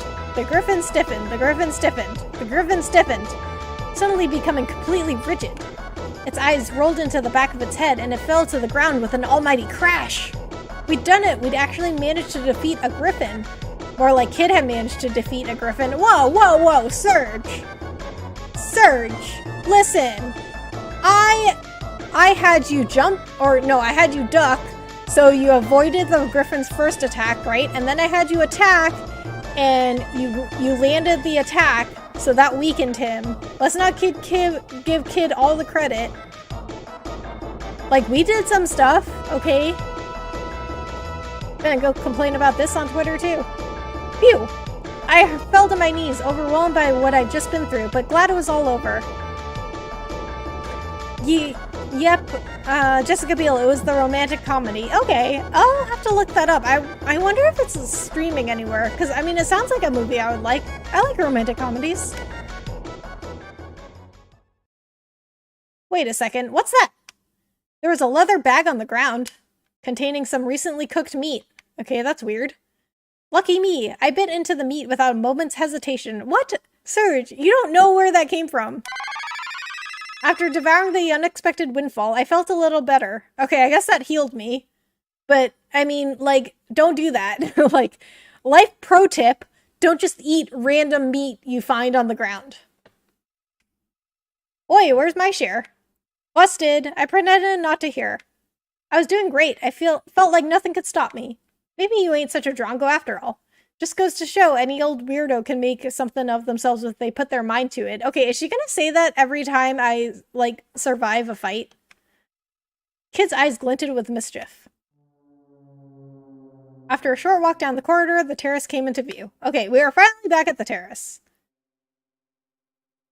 Fever pitch with Jimmy Fallon and Drew Barrymore back in 2004 with the Red Sox winning the World Series too. Oh yeah, okay, yeah, I remember Fever Pitch. I guess I don't know if I liked it that much though, because I didn't even remember it existed. And if it was that good, like, I would have remembered.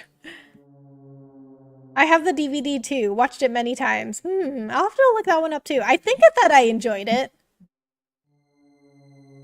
I mean, now that I remember it, I feel like I enjoyed it. I mean, I must have watched it because it was about, like, a Red Sox fan. And then, oh, okay, wait, I remember now. Drew Barrymore, her character, like, ran out onto the field. I remember this part. Her character ran out on the field, and security was chasing her because she was trying to get Jimmy Fallon's character's attention because he, like, wouldn't talk to her, and that was the only way that she could get him to talk to her. Okay, we're going out on the terrace. We finally made it to this is all I wanted to do, is to make it back out onto the terrace. We've returned to the quiet terrace overlooking the garden. And then, I talked to Kid. I talked to Magil. Okay. Alright, Serge, you're finally learning how to get your... You're finally starting to learn how to get your hands dirty, ain't ya? I guess people really can change if they put in the effort. Kid's eyes shone with an impish playfulness. Well, she hadn't seen anything yet. We should go back inside. We're not here for fun, muttered Magil. Well, he said that, but... Okay, I think this is the same thing that they said before. You're doing well tonight, Serge. You're less green than when we first met. Okay, wait, he didn't say that to me before. What I could see of Magil's face betrayed no emotion, but I thought I could feel the faintest of friendly gazes from beneath the mask. Right, dust yourself off and let's get moving. We've got work to do, said Kid. Well, she said that, but... We go back to the manor. Yep, Adam Sandler should make a Sandlot 3. They made 2 Sandlot films. I don't think I've seen the second one. Okay, let's go right. Have I been right? I don't know. A short way along the corridor running from the right-hand side of the terrace, we found an ancient-looking door again on our right. Again on our right, so maybe I have been here. It looked like this was the way to the clock tower. Okay. Okay, so let's just keep moving forward, because that was the storage room. This is the door that we couldn't open. Okay. I don't know where to go. Okay, so let's just keep moving forward, because I forgot what was up the stairs here.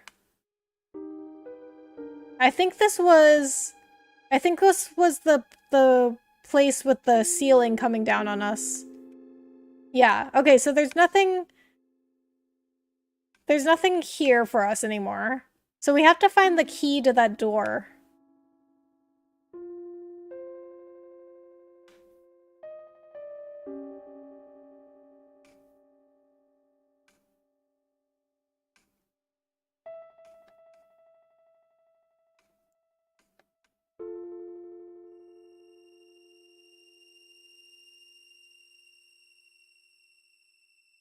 Okay, so maybe we'll go... No, maybe we'll go all the way to the left.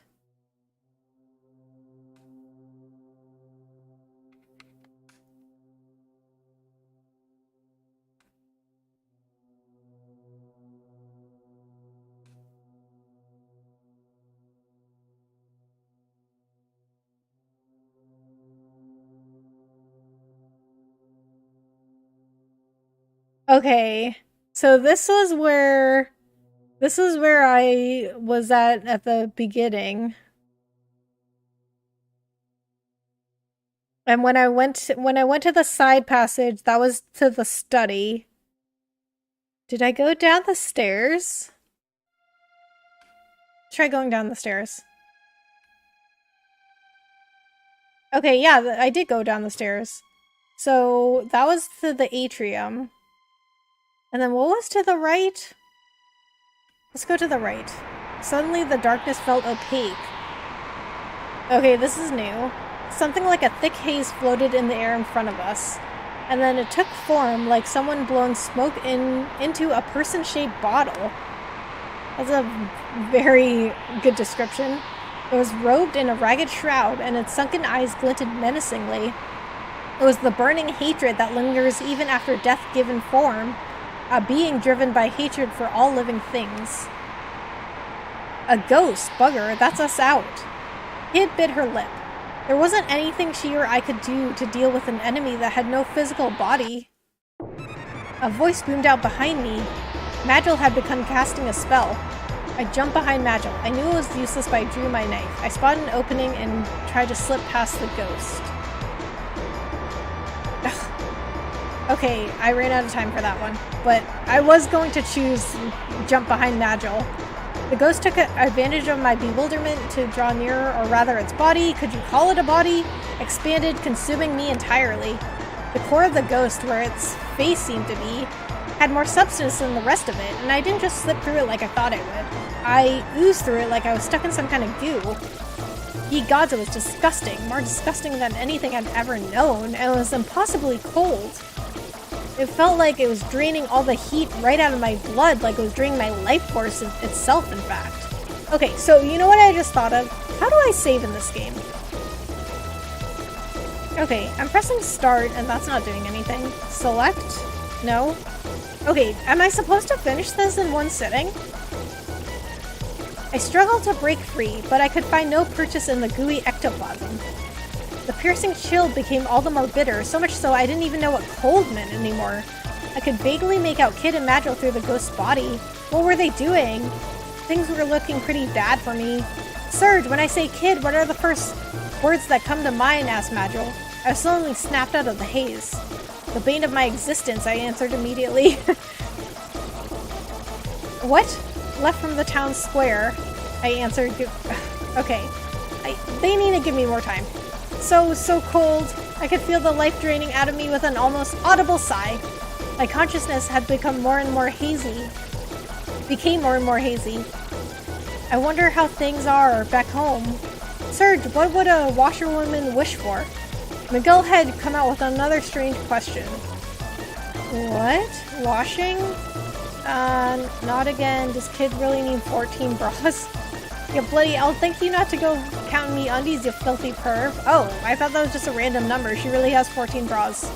Then I'll thank you to stop making me wash them every week. Maybe when we got out of this mess, she'd do her own laundry for once.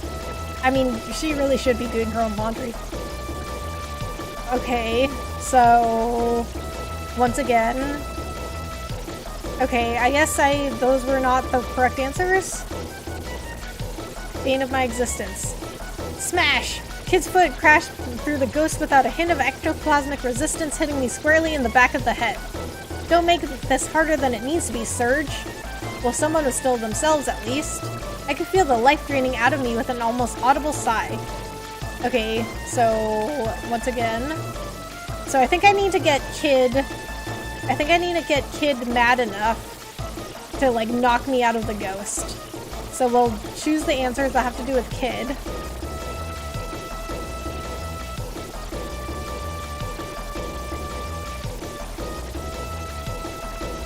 Okay, no, that one wasn't the right answer. Maybe just what? Just then something surged into my consciousness. Words of power filled my mind with an almost physical force. What? Why is that the right answer? Like, so I have other things I can say, but the right answer is just for me to go, what? When this was released in the 90s, you had to download this game through a satellite broadcast, and the software would be stored on a Nintendo proprietary cartridge. So yeah, back then I believe you had to finish this in one setting. Really? Okay. But what about now? Because, like, I press start and it doesn't do anything.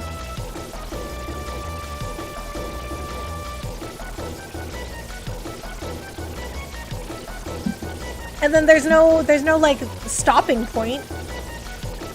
It was Magil. He was using my mind as a conduit to attack the ghost on the astral plane. Oh, okay, I guess that makes more sense. With an explosion of energy, unutterable, unpronounceable words of power filled my surroundings and blasted away the cold haze. Okay, so, yeah, I guess that makes more sense that I had to be like, what? Because my mind had to be blank, pretty much, for Magil to take over. My head felt like it was going to boil from the blazing heat that surged through it.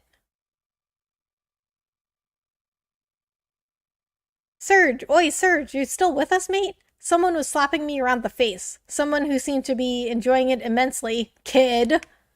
Kid, stop it, damn you! I leapt to my feet, wide awake again in an instant. Madge, did you really have to use me like that? When dealing with foes who attack the mind, it is simplest to lure them in with bait, then use their intended prey's consciousness as a conduit in order to make an assault from their astral plane. A direct magical attack would have meant a lengthy battle, a far less elegant solution, he replied without a trace of guilt. Back then, this game was made with the mindset that you played them, enjoyed them, and then after some weeks delete it and download another game, which would erase the one before it. Oh, okay. But see, they weren't thinking like 20 years ahead when people had short attention spans, so that's really their fault. Alright, let's keep moving. Kid gave the order to continue, seemingly completely oblivious to my brush with death. Woo! I'd taken a few knocks, but I was alright. A scrape or two wouldn't stop me. Well, that was another fine bloody mess. What did we even bring you for, Surge? Rude. Kid's cold stare pierced through me like a javelin made of ice. We went down the stairs, then took the passage to our right. Eventually, we came across an ornate door on the right-hand side. It was Riddle's room, Lynx's daughter. Okay, continue. We've already been in there. Lynx's room. We've already been in there. Kid's eyes lit up, gleaming in the darkness with savage anticipation. Maybe we should go inside. One Japanese player who had this super expensive accessory literally never deleted this, and that's why fans could retrieve the ROM and upload it online in the early 2000s. Oh, interesting. Kid opened the door and slipped inside.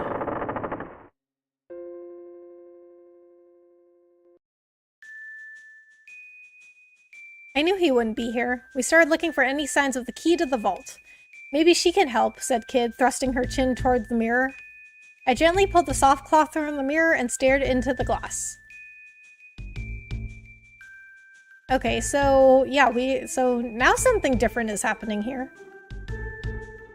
Yet still now some Satellaview games that are still lost to time. Last year, I believe a Kirby minigame that was on the hunt for 20 years got found. Wow, that's really cool. I like hearing about stuff like that. What's a Satellaview though? I've never even heard of that until I played Radical Dreamers. I mean, I saw the name when I was looking up Radical Dreamers. Is that like a console? It was dark like the surface of a lake at night. What is your desire? Ugh, it's so creepy. I don't like that thing. I asked it about Kid's measurements. I asked it where Lynx was. I asked where the key to the vault was. Okay, we'll ask the key. About the key, even though the other answers would have been funny. Do you know where the key to the vault is? The mirror's reflection rippled and changed to reveal a room with numerous bookshelves. The study! A deep, sonorous voice spoke. You will find the key in the place I have revealed, the study. It is inside a book with a purple cover and the furthest bookshelf from the door. Okay, thanks. The image of the study vanished from the mirror and the voice went silent. It appears the spirit has left for another mirror, commented Magil. To the study, then. As I made to leave the room, a low voice rumbled through the air, stopping me dead in my tracks. Beware, he knows. Was it the voice of the mirror again? What did it mean? Hurry up, we're leaving you behind, Surge, called Kid from outside. I wonder what would have happened if I chose one of the other answers. I feel like I would have only been allowed to choose one. I think if I had chosen, like, I asked it about Kid's measurements, Kid would have been like, what? Don't you dare! And then she would have asked about the key. but I wonder what would have happened if I asked about links. I bet I could look it up. Flustered, I rushed after her. The corridor stretched out beyond the door. Okay, so we gotta get to the study.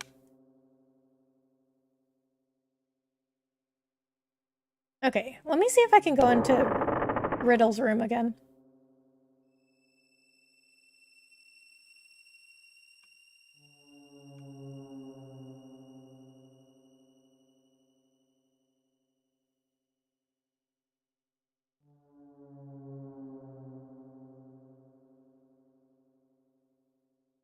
Okay, so they won't let me inspect anything in there.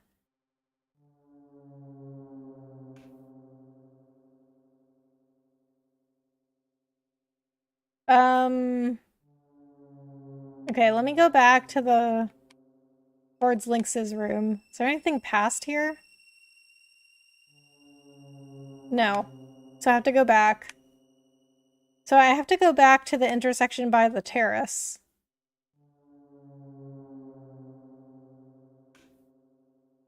And then the study was down that little side passage.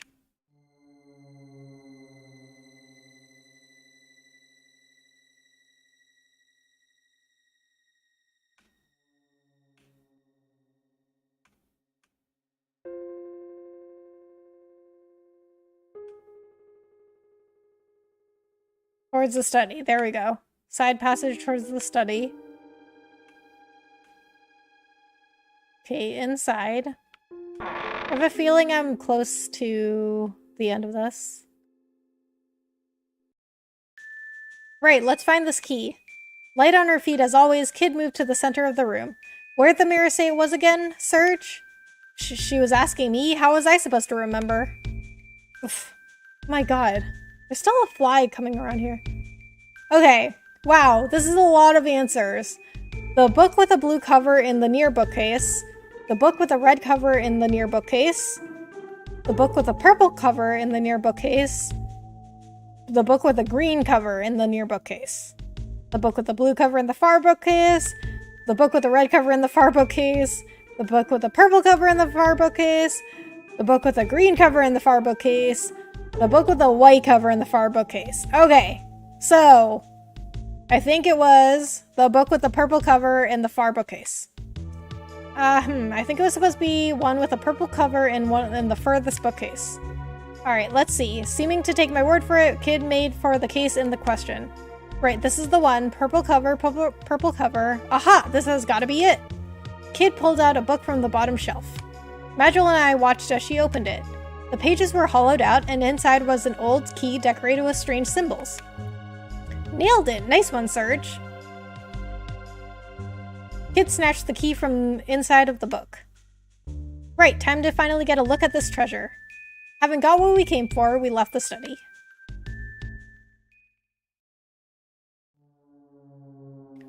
We made our way back down the dark side passage leading from the study. Eventually, we arrived back at the intersection.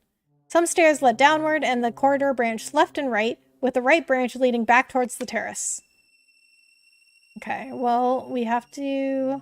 Actually, you know what? Let's go to the main hall. I want to see if anything's is different here.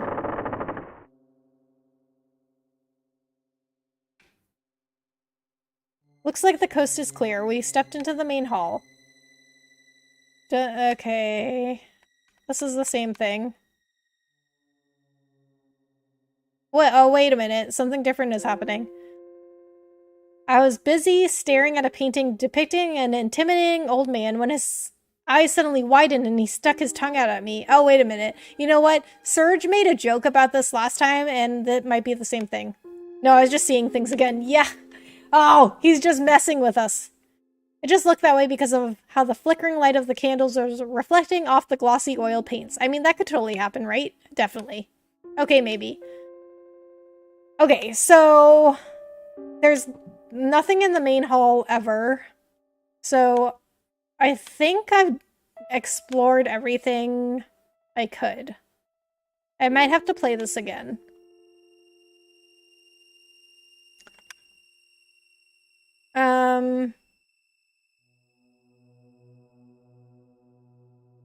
kept following the corridor.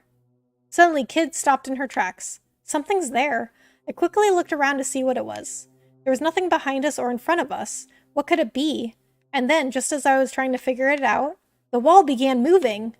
A rectangular section opened up and swung around, revealing 2 enormous goblins clinging to the back.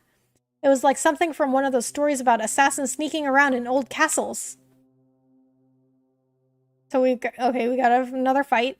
You goblins? Screamed Kid. They definitely look like goblins to me. Maybe a touch on the large side.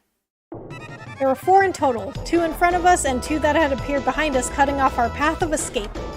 Magil rushed toward the 2 behind us. Meanwhile, Kid leapt at the 2 in front, holding her knife in both hands. I drew my knife and rushed to Kid's side. Crash! The spiked ball of a goblin's morning star smashed into the ground, crushing the store flooring. Kid nimbly leapt up into the air, evading the attack and landing on the goblin's exposed hand. She swung upward toward the goblin's head, plunging her knife into its left eye. Then she flipped backwards and stood ready for the next attack. That was Kid style. Float like a butterfly, sting like a bee. The next goblin charged in, swinging his morning star toward me. Try to copy Kid's trick or jump back. Okay, I don't think we're going to be able to copy her, so we're going to jump back. I jumped back to keep my distance. For a moment, I thought about copying Kid's trick, but I didn't have the confidence to pull it off. I don't know if I'd say not the confidence, but like, you know, I think we don't have the skill. I was better off keeping an eye on my enemy and doing things my own way, though I did wish I could fight like her. Okay, come on, Surge. I really feel like this game is like really hyping up Kid, like when she doesn't deserve it, and then like, because Surge was definitely the best fighter in Chrono Cross. The goblin pulled the iron ball out of the floor and came at me, swinging it overhead. Threw my knife. Okay. Ugh, God. Why? Okay, threw my knife and then steal the mace. Threw my knife at the goblin's face.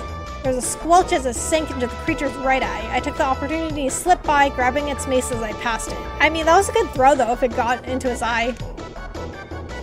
It turned and I heaved the heavy weapon right at its face. It was all going so well until it wasn't. The goblin caught the mace just before it struck. I was in serious trouble. I let go of the mace, that's my only option. Something grabbed me and slammed me into the wall. The wind was knocked out of me and I fell to the ground. And then, as I was holding my chest and gasping for breath, I saw the goblin loom over me and burst into flames, a fireball. I looked to the side and saw Magil walking toward me through the smoke. I thank Magil for his timely intervention. It's truth, you're a gutless wonder, Surge, grumbled Kid. Business as usual had resumed, it seemed. Sometimes I really did despair. Would have hurt her to offer a you-hurt mate just once in a while, if only to mix things up a bit. I'm a grown man, you know, I have feelings. But as ever, I said it only to myself. Trying to tell her that for real would have been a swift route to an early grave and nothing else. Okay, so this is what he said before. So I let her words wash over me and did my best to stay strong. I was starting to feel a little worse for wear. I was going to have to be more careful from now on, or this was going to end badly. Well, stuff she's already said before. Okay, let's just get to the room.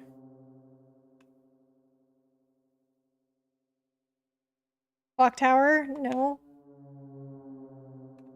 We don't need to go in there.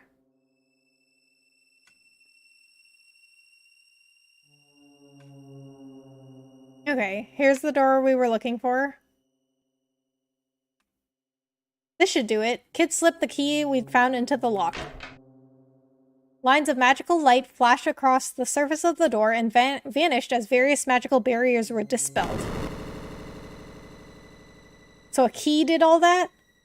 Up, down, left, right, blue, red, green, every color under the sun, and then all was quiet and the darkness of the manor returned. Right, we're in. With a creak, the heavy door gently swung open. As soon as I saw what was inside, I gave a gasp. Kid stepped inside. Whoa, we've hit the mother lode. Whoa. It looks like Scrooge McDuck's room. Out of the darkness loomed a veritable mountain of gold, silver, priceless works of art, and exquisite trinkets. Kid looked as if she was on the verge of drooling at the sight of it all. But what thief wouldn't have been? After all, this was the kind of hoard that few people would ever come across in their lifetime. The smallest fraction of this vast amount of riches would have seen even the most careless spendthrift set for life. Our goal is the frozen flame, ignore the rest. Magil spoke with an icy dedication to our mission. I mean, you couldn't you let Kid take at least like a few gold coins, you know? I mean, just enough to what she could carry. That's what they did in Uncharted. If anybody plays Uncharted, you'll know that they always lose the treasure, but they always manage to pick up a few pieces, like enough to keep them going until their next adventure. He had not even batted an eyelid at the sight that greeted us. Yeah, I know. She was disappointed, of course, but she soon set about scanning the room for the object of our hunt. Wait, is that it? Look, on the pedestal over there. I turned to see what Kid was pointing at.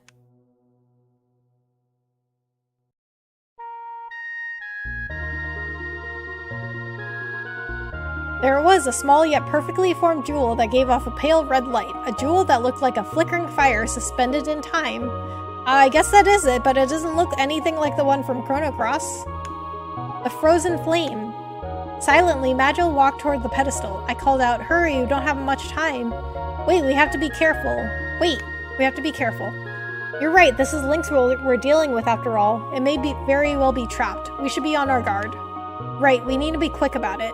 But fine, have it your way, grumbled Kid, looking away. Magil examined the pedestal for a short while, then paused. We were wise to be cautious. Placing his left hand on the base of the pedestal, he muttered an incantation, drawing quick sigils in the air with his right hand. Some glyphs appeared on its smooth surface, and for a moment blazed brightly. There, now we can proceed. Magil calmly reached out and grabbed hold of the red jewel. Looks pink to me. Dun dun dun! Surge and his friend obtained the frozen flame. Is that a Zelda reference?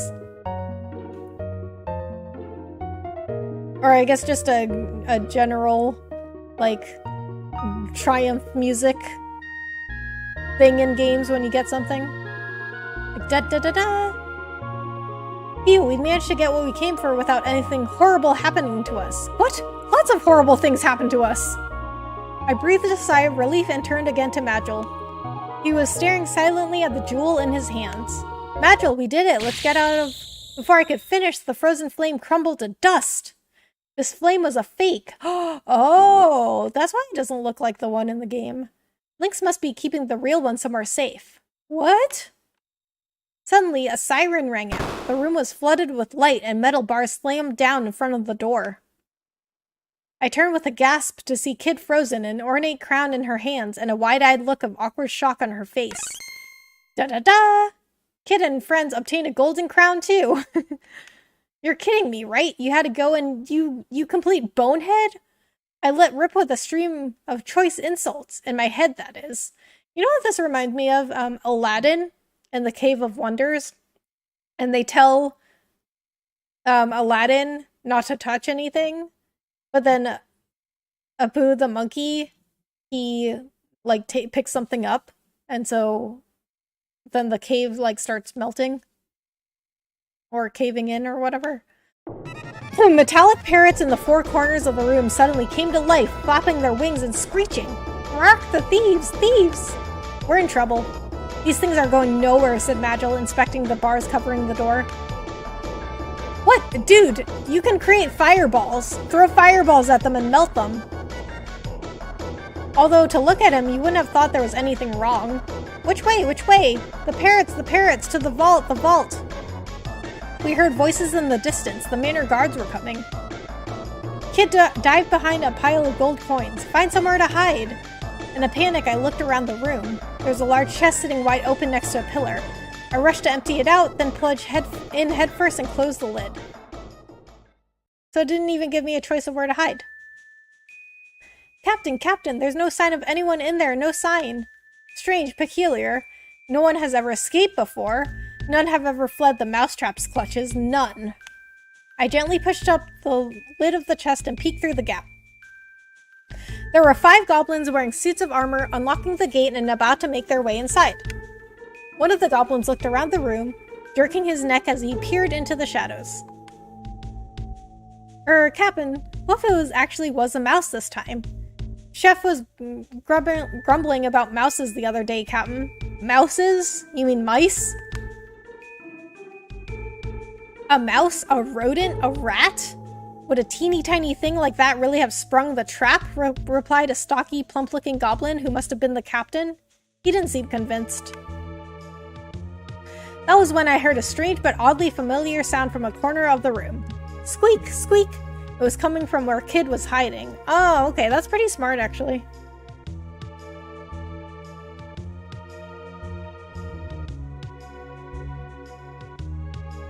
I mean, as long as you make it like a realistic squeak. Startled, the troop of goblins stopped and looked at each other. For a moment, none of them spoke. Eventually, the goblin captain rubbed his chin through his jowls and offered his thoughts. Mouses? I'm sure Chef was complaining about cats. Meow, meow. That voice again. Again, silence. The goblins only looked at each other. Funny you should say that, Captain. The way I heard it, weren't mouses or cats, it was a hecarim. An awkward silence followed. In my mind's eye, I could see Kid racking her brains to work out what a hecarim was. I smell a rat, by which I mean a thief. Okay, so these goblins they're actually pretty smart for being goblins.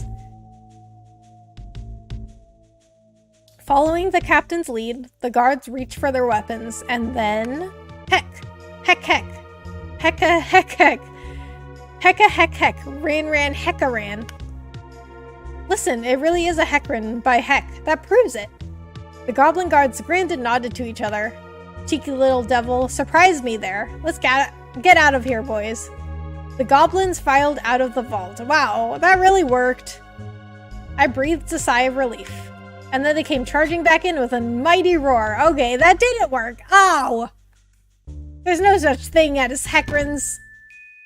What, you sneaky little buggers, roared Kid, leaping out from behind the pile of gold coins. So, we are robbing them. They're the guards of this place that we're robbing. And Kid is like, what, you sneaky little buggers? You're one to talk, thief. Oh, that's what I said. Brandishing their weapons menacingly, the goblins moved slowly forward, forcing Kid into a corner. I quietly eased open the lid of the coffer and slipped out. Can't leave you anywhere, can I muttered to myself. I knew Kid could handle herself, but I didn't fancy her odds against a whole troop of heavily armed goblins. For a moment, I wasn't sure what to do, but then I made up my mind. I had to save Kid. I had to take the opportunity to escape.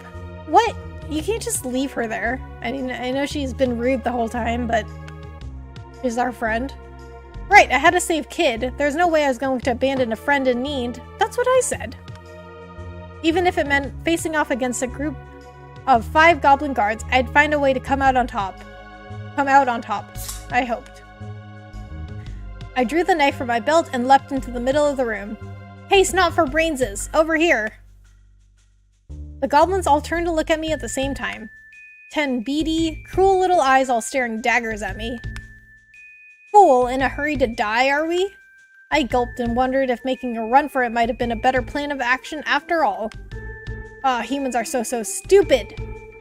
The goblin captain chuckled and licked his teeth. Yep, this one's got a death wish, all right. Why else would he be so stupid as to come after Lord Lynx's treasure? Ah, that's a first, being called dumb by a bloody goblin. Try acting tough when you're crying to your mum later on. Judging by Kid's response, she wasn't feeling massively threatened. Does she ever? And you tell her it was Kid who kicked your teeth in. So you're Kid, are you? The sneaky little, slippery little thief we've heard so much about? The goblin narrowed his eyes. Heh. Lord Lynx will be thanking me from now until my retirement when I bring him your head on a silver platter. The goblin captain pulled his morning star from his waist and started swinging. You don't know who you're messing with. We ain't no ordinary goblin, sweetheart. We're Lord Lynx's elite guard. The goblins that gobble other goblins. That's right, the Gob Squad. Oh, quit shooting your mouth off and let me stick a boot in it. And with that, Kid launched into a lightning-fast spinning kick. Her boot connected with the side of a goblin's head with a crack, sending the creature tumbling to the ground. Get him, lads! The boy looks scrawny. Start with him. The goblin captain spun the heavy metal ball of his morning star in the air. Glorious gob strike! Aye, aye! The goblins charged across the room in response to their captain's command. Gobstrike incoming! Goblin rushed towards me. Okay, dodge. Swiftly dodge the attack. Well, I tried to at least. The Morningstar slammed in my shoulder with a sickening impact. I writhed in agony, at the same time trying not to lose sight of where the next blow might be coming from. Yeah, that's the spirit, scrawnbag. I ain't done with you yet. Madrill conjured up a black wind which surged forth like a shearing tempest. How does this human know a spell like that? Who are you? The goblin was quickly silenced as the rushing winds tore through it, and it collapsed to the floor with a final shriek. Madrill looked down at his victim, his expression unchanged. Another goblin flew down from overhead, bombs away. With a growl, it sent its Morningstar swinging from above. I rolled away, jumped up for a counterattack. I was better off attacking than trying for a clumsy dodge. I tackled the goblin head-on and bounced back helplessly from its enormous rock-like body, smashing headfirst into the floor. Okay, I feel like nothing I do will work. The shock of the impact jolted through my body. Gobstrike incoming. Goblin, okay, well the dodge didn't work before, so parry. I wasn't going to make it. The Morningstar swept sideways through the air. I twisted my body to evade it, only for my torso to erupt in pain. Okay, so both choices hit me, or get me hit. Before I knew it, I was sent rolling across the floor in agony. Surge, get up! Spurred on by Kid's scream, I staggered to my feet, clutching my side. I couldn't let it end like this. Another goblin flew down from overhead. Bombs away! Okay, roll away. I rolled across the floor, dodging the attack. The Morningstar crashed into the flagstones, sending sparks flying. That was a close shave. I made good my escape by rolling further, clumsily putting some distance between myself and my attacker. Gobstrike incoming. Okay. Why are we doing this again? Okay, dodge. Okay, so it still hits me, but hits me less. Okay, so now I'm going to... Now I need to roll away, I guess? I mean, I guess I need to do both. I need to make both choices. Like, I need to make the right choice both times, is what I was trying to say.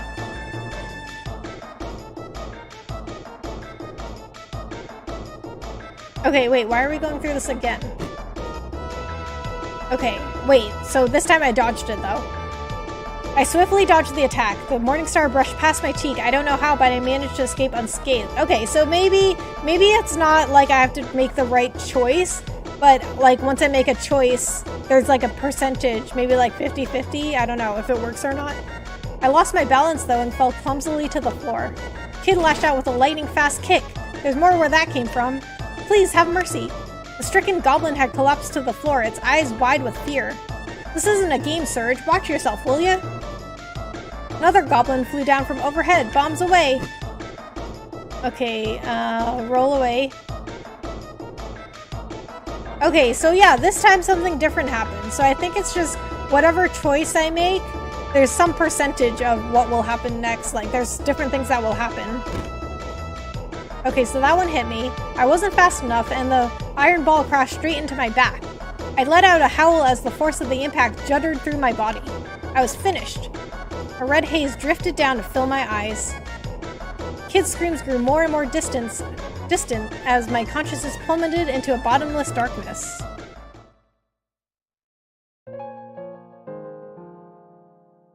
And that was how I died. What? Did I die?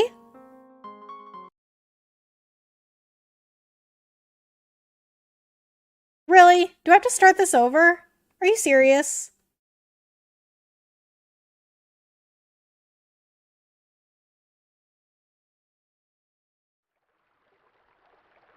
Like, I don't even think this saved.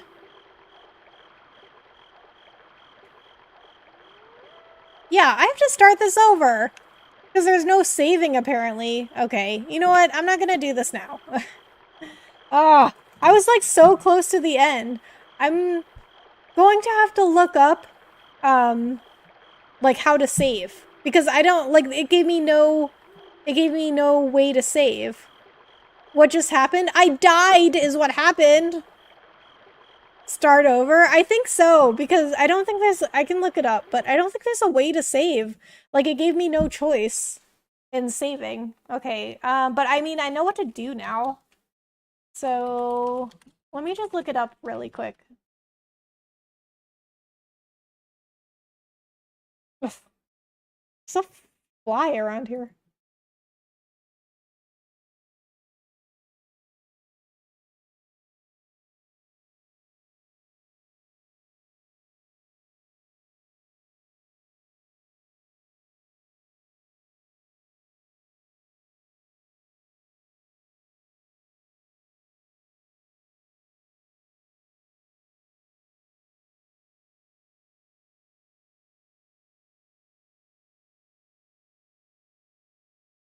I don't think I can save.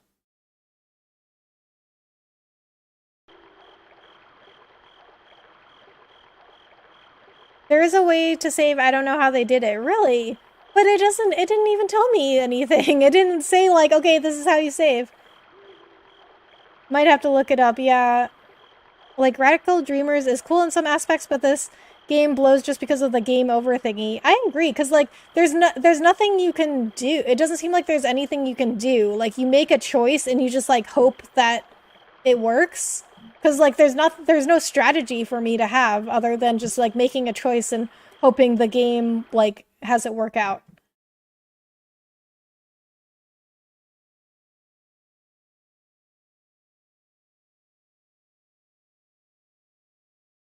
Okay. Well, I'm not going to start it over now. That's gonna be a little bit much for this stream.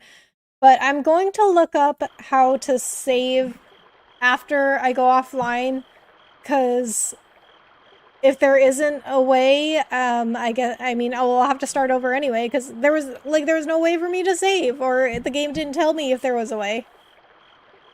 If this is a re-release, probably they could include original mode, no save, and a dreamers mode where there are checkpoints so people who want the OG experience can have it. I agree. I'll have to look this up because I don't know. I just kind of assumed that either there's an autosave or it was going to like tell me where I could save and how, but it didn't seem to do that. So, okay, well, I mean, I'll have to do it over again. Who just want to experience the story can play in it and enjoy it. I agree. But unfortunately, I did not look enough into it, I guess. But this is how we learn, especially with video games. We die, and we have to start over. Sometimes, like in this case, we have to start the whole game over. I mean, I have played some games, like I think Star Fox 64, I don't think you could save. I think you had to, like, beat it in one sitting. So I have played games before where you've had to beat it in one sitting. Just not on stream where everybody could see me fail, but it's fine. Well, this was fun though. Thank you so much for the great stream and amazing narration. I really appreciate that, Ricardo. Thank you so much. I am glad you enjoyed the stream and the narration. I mean, you're gonna get some more of it if you want to come back, because I have to start over. So, if you gotta stream it another time, that's okay too. I know it can take like 3 to 4 hours. Yeah, I'm gonna end it here. I think it's gonna be a little bit too much for me right now to start another game. Especially since I've been reading everything and like my voice is just shot. Although I do enjoy reading it, it's just taking a toll on my voice. But thank you guys so much for being here. I really, really appreciate it. I am going to have to stream this again. We're gonna finish it though. So I usually play games until I beat them. So we're gonna figure out if we can save. We will find that out, and hopefully we can, so that next time I'll be able to save. But you know what? It's good in a way because this time I can make different choices and see what happens. So I was already kind of thinking that maybe I would play it multiple times just to like make different choices and see what happens there. So I was probably gonna play it again anyway, you know. So You know, Rebecca won game 0. All right, guys. Thank you so much for joining me tonight. I'm not sure when the next time I will stream it. See, I've talked so much tonight that I forgot how to talk.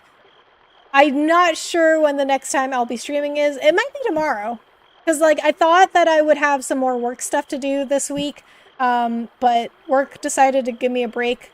And so I can stream.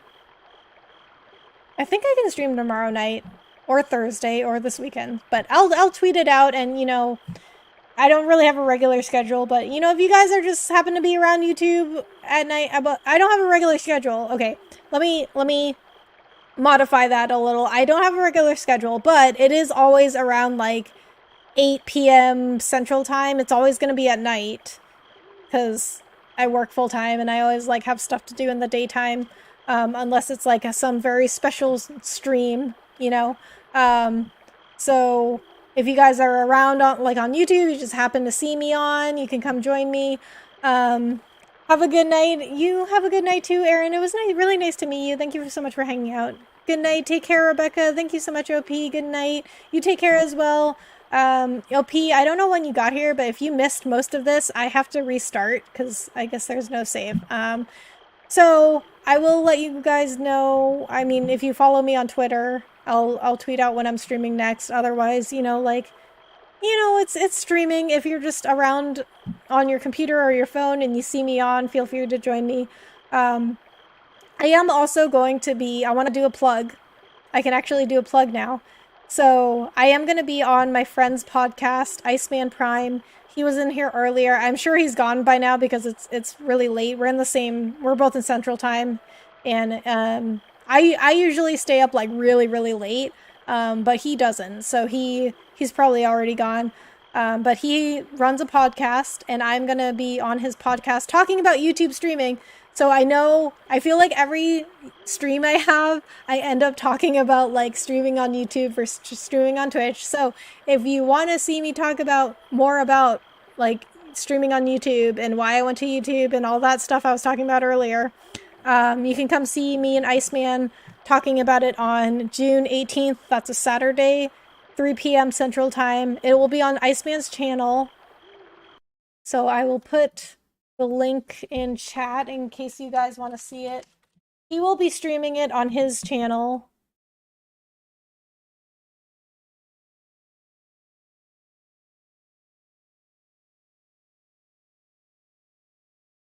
And he's awesome. So you guys can check him out as well if you want.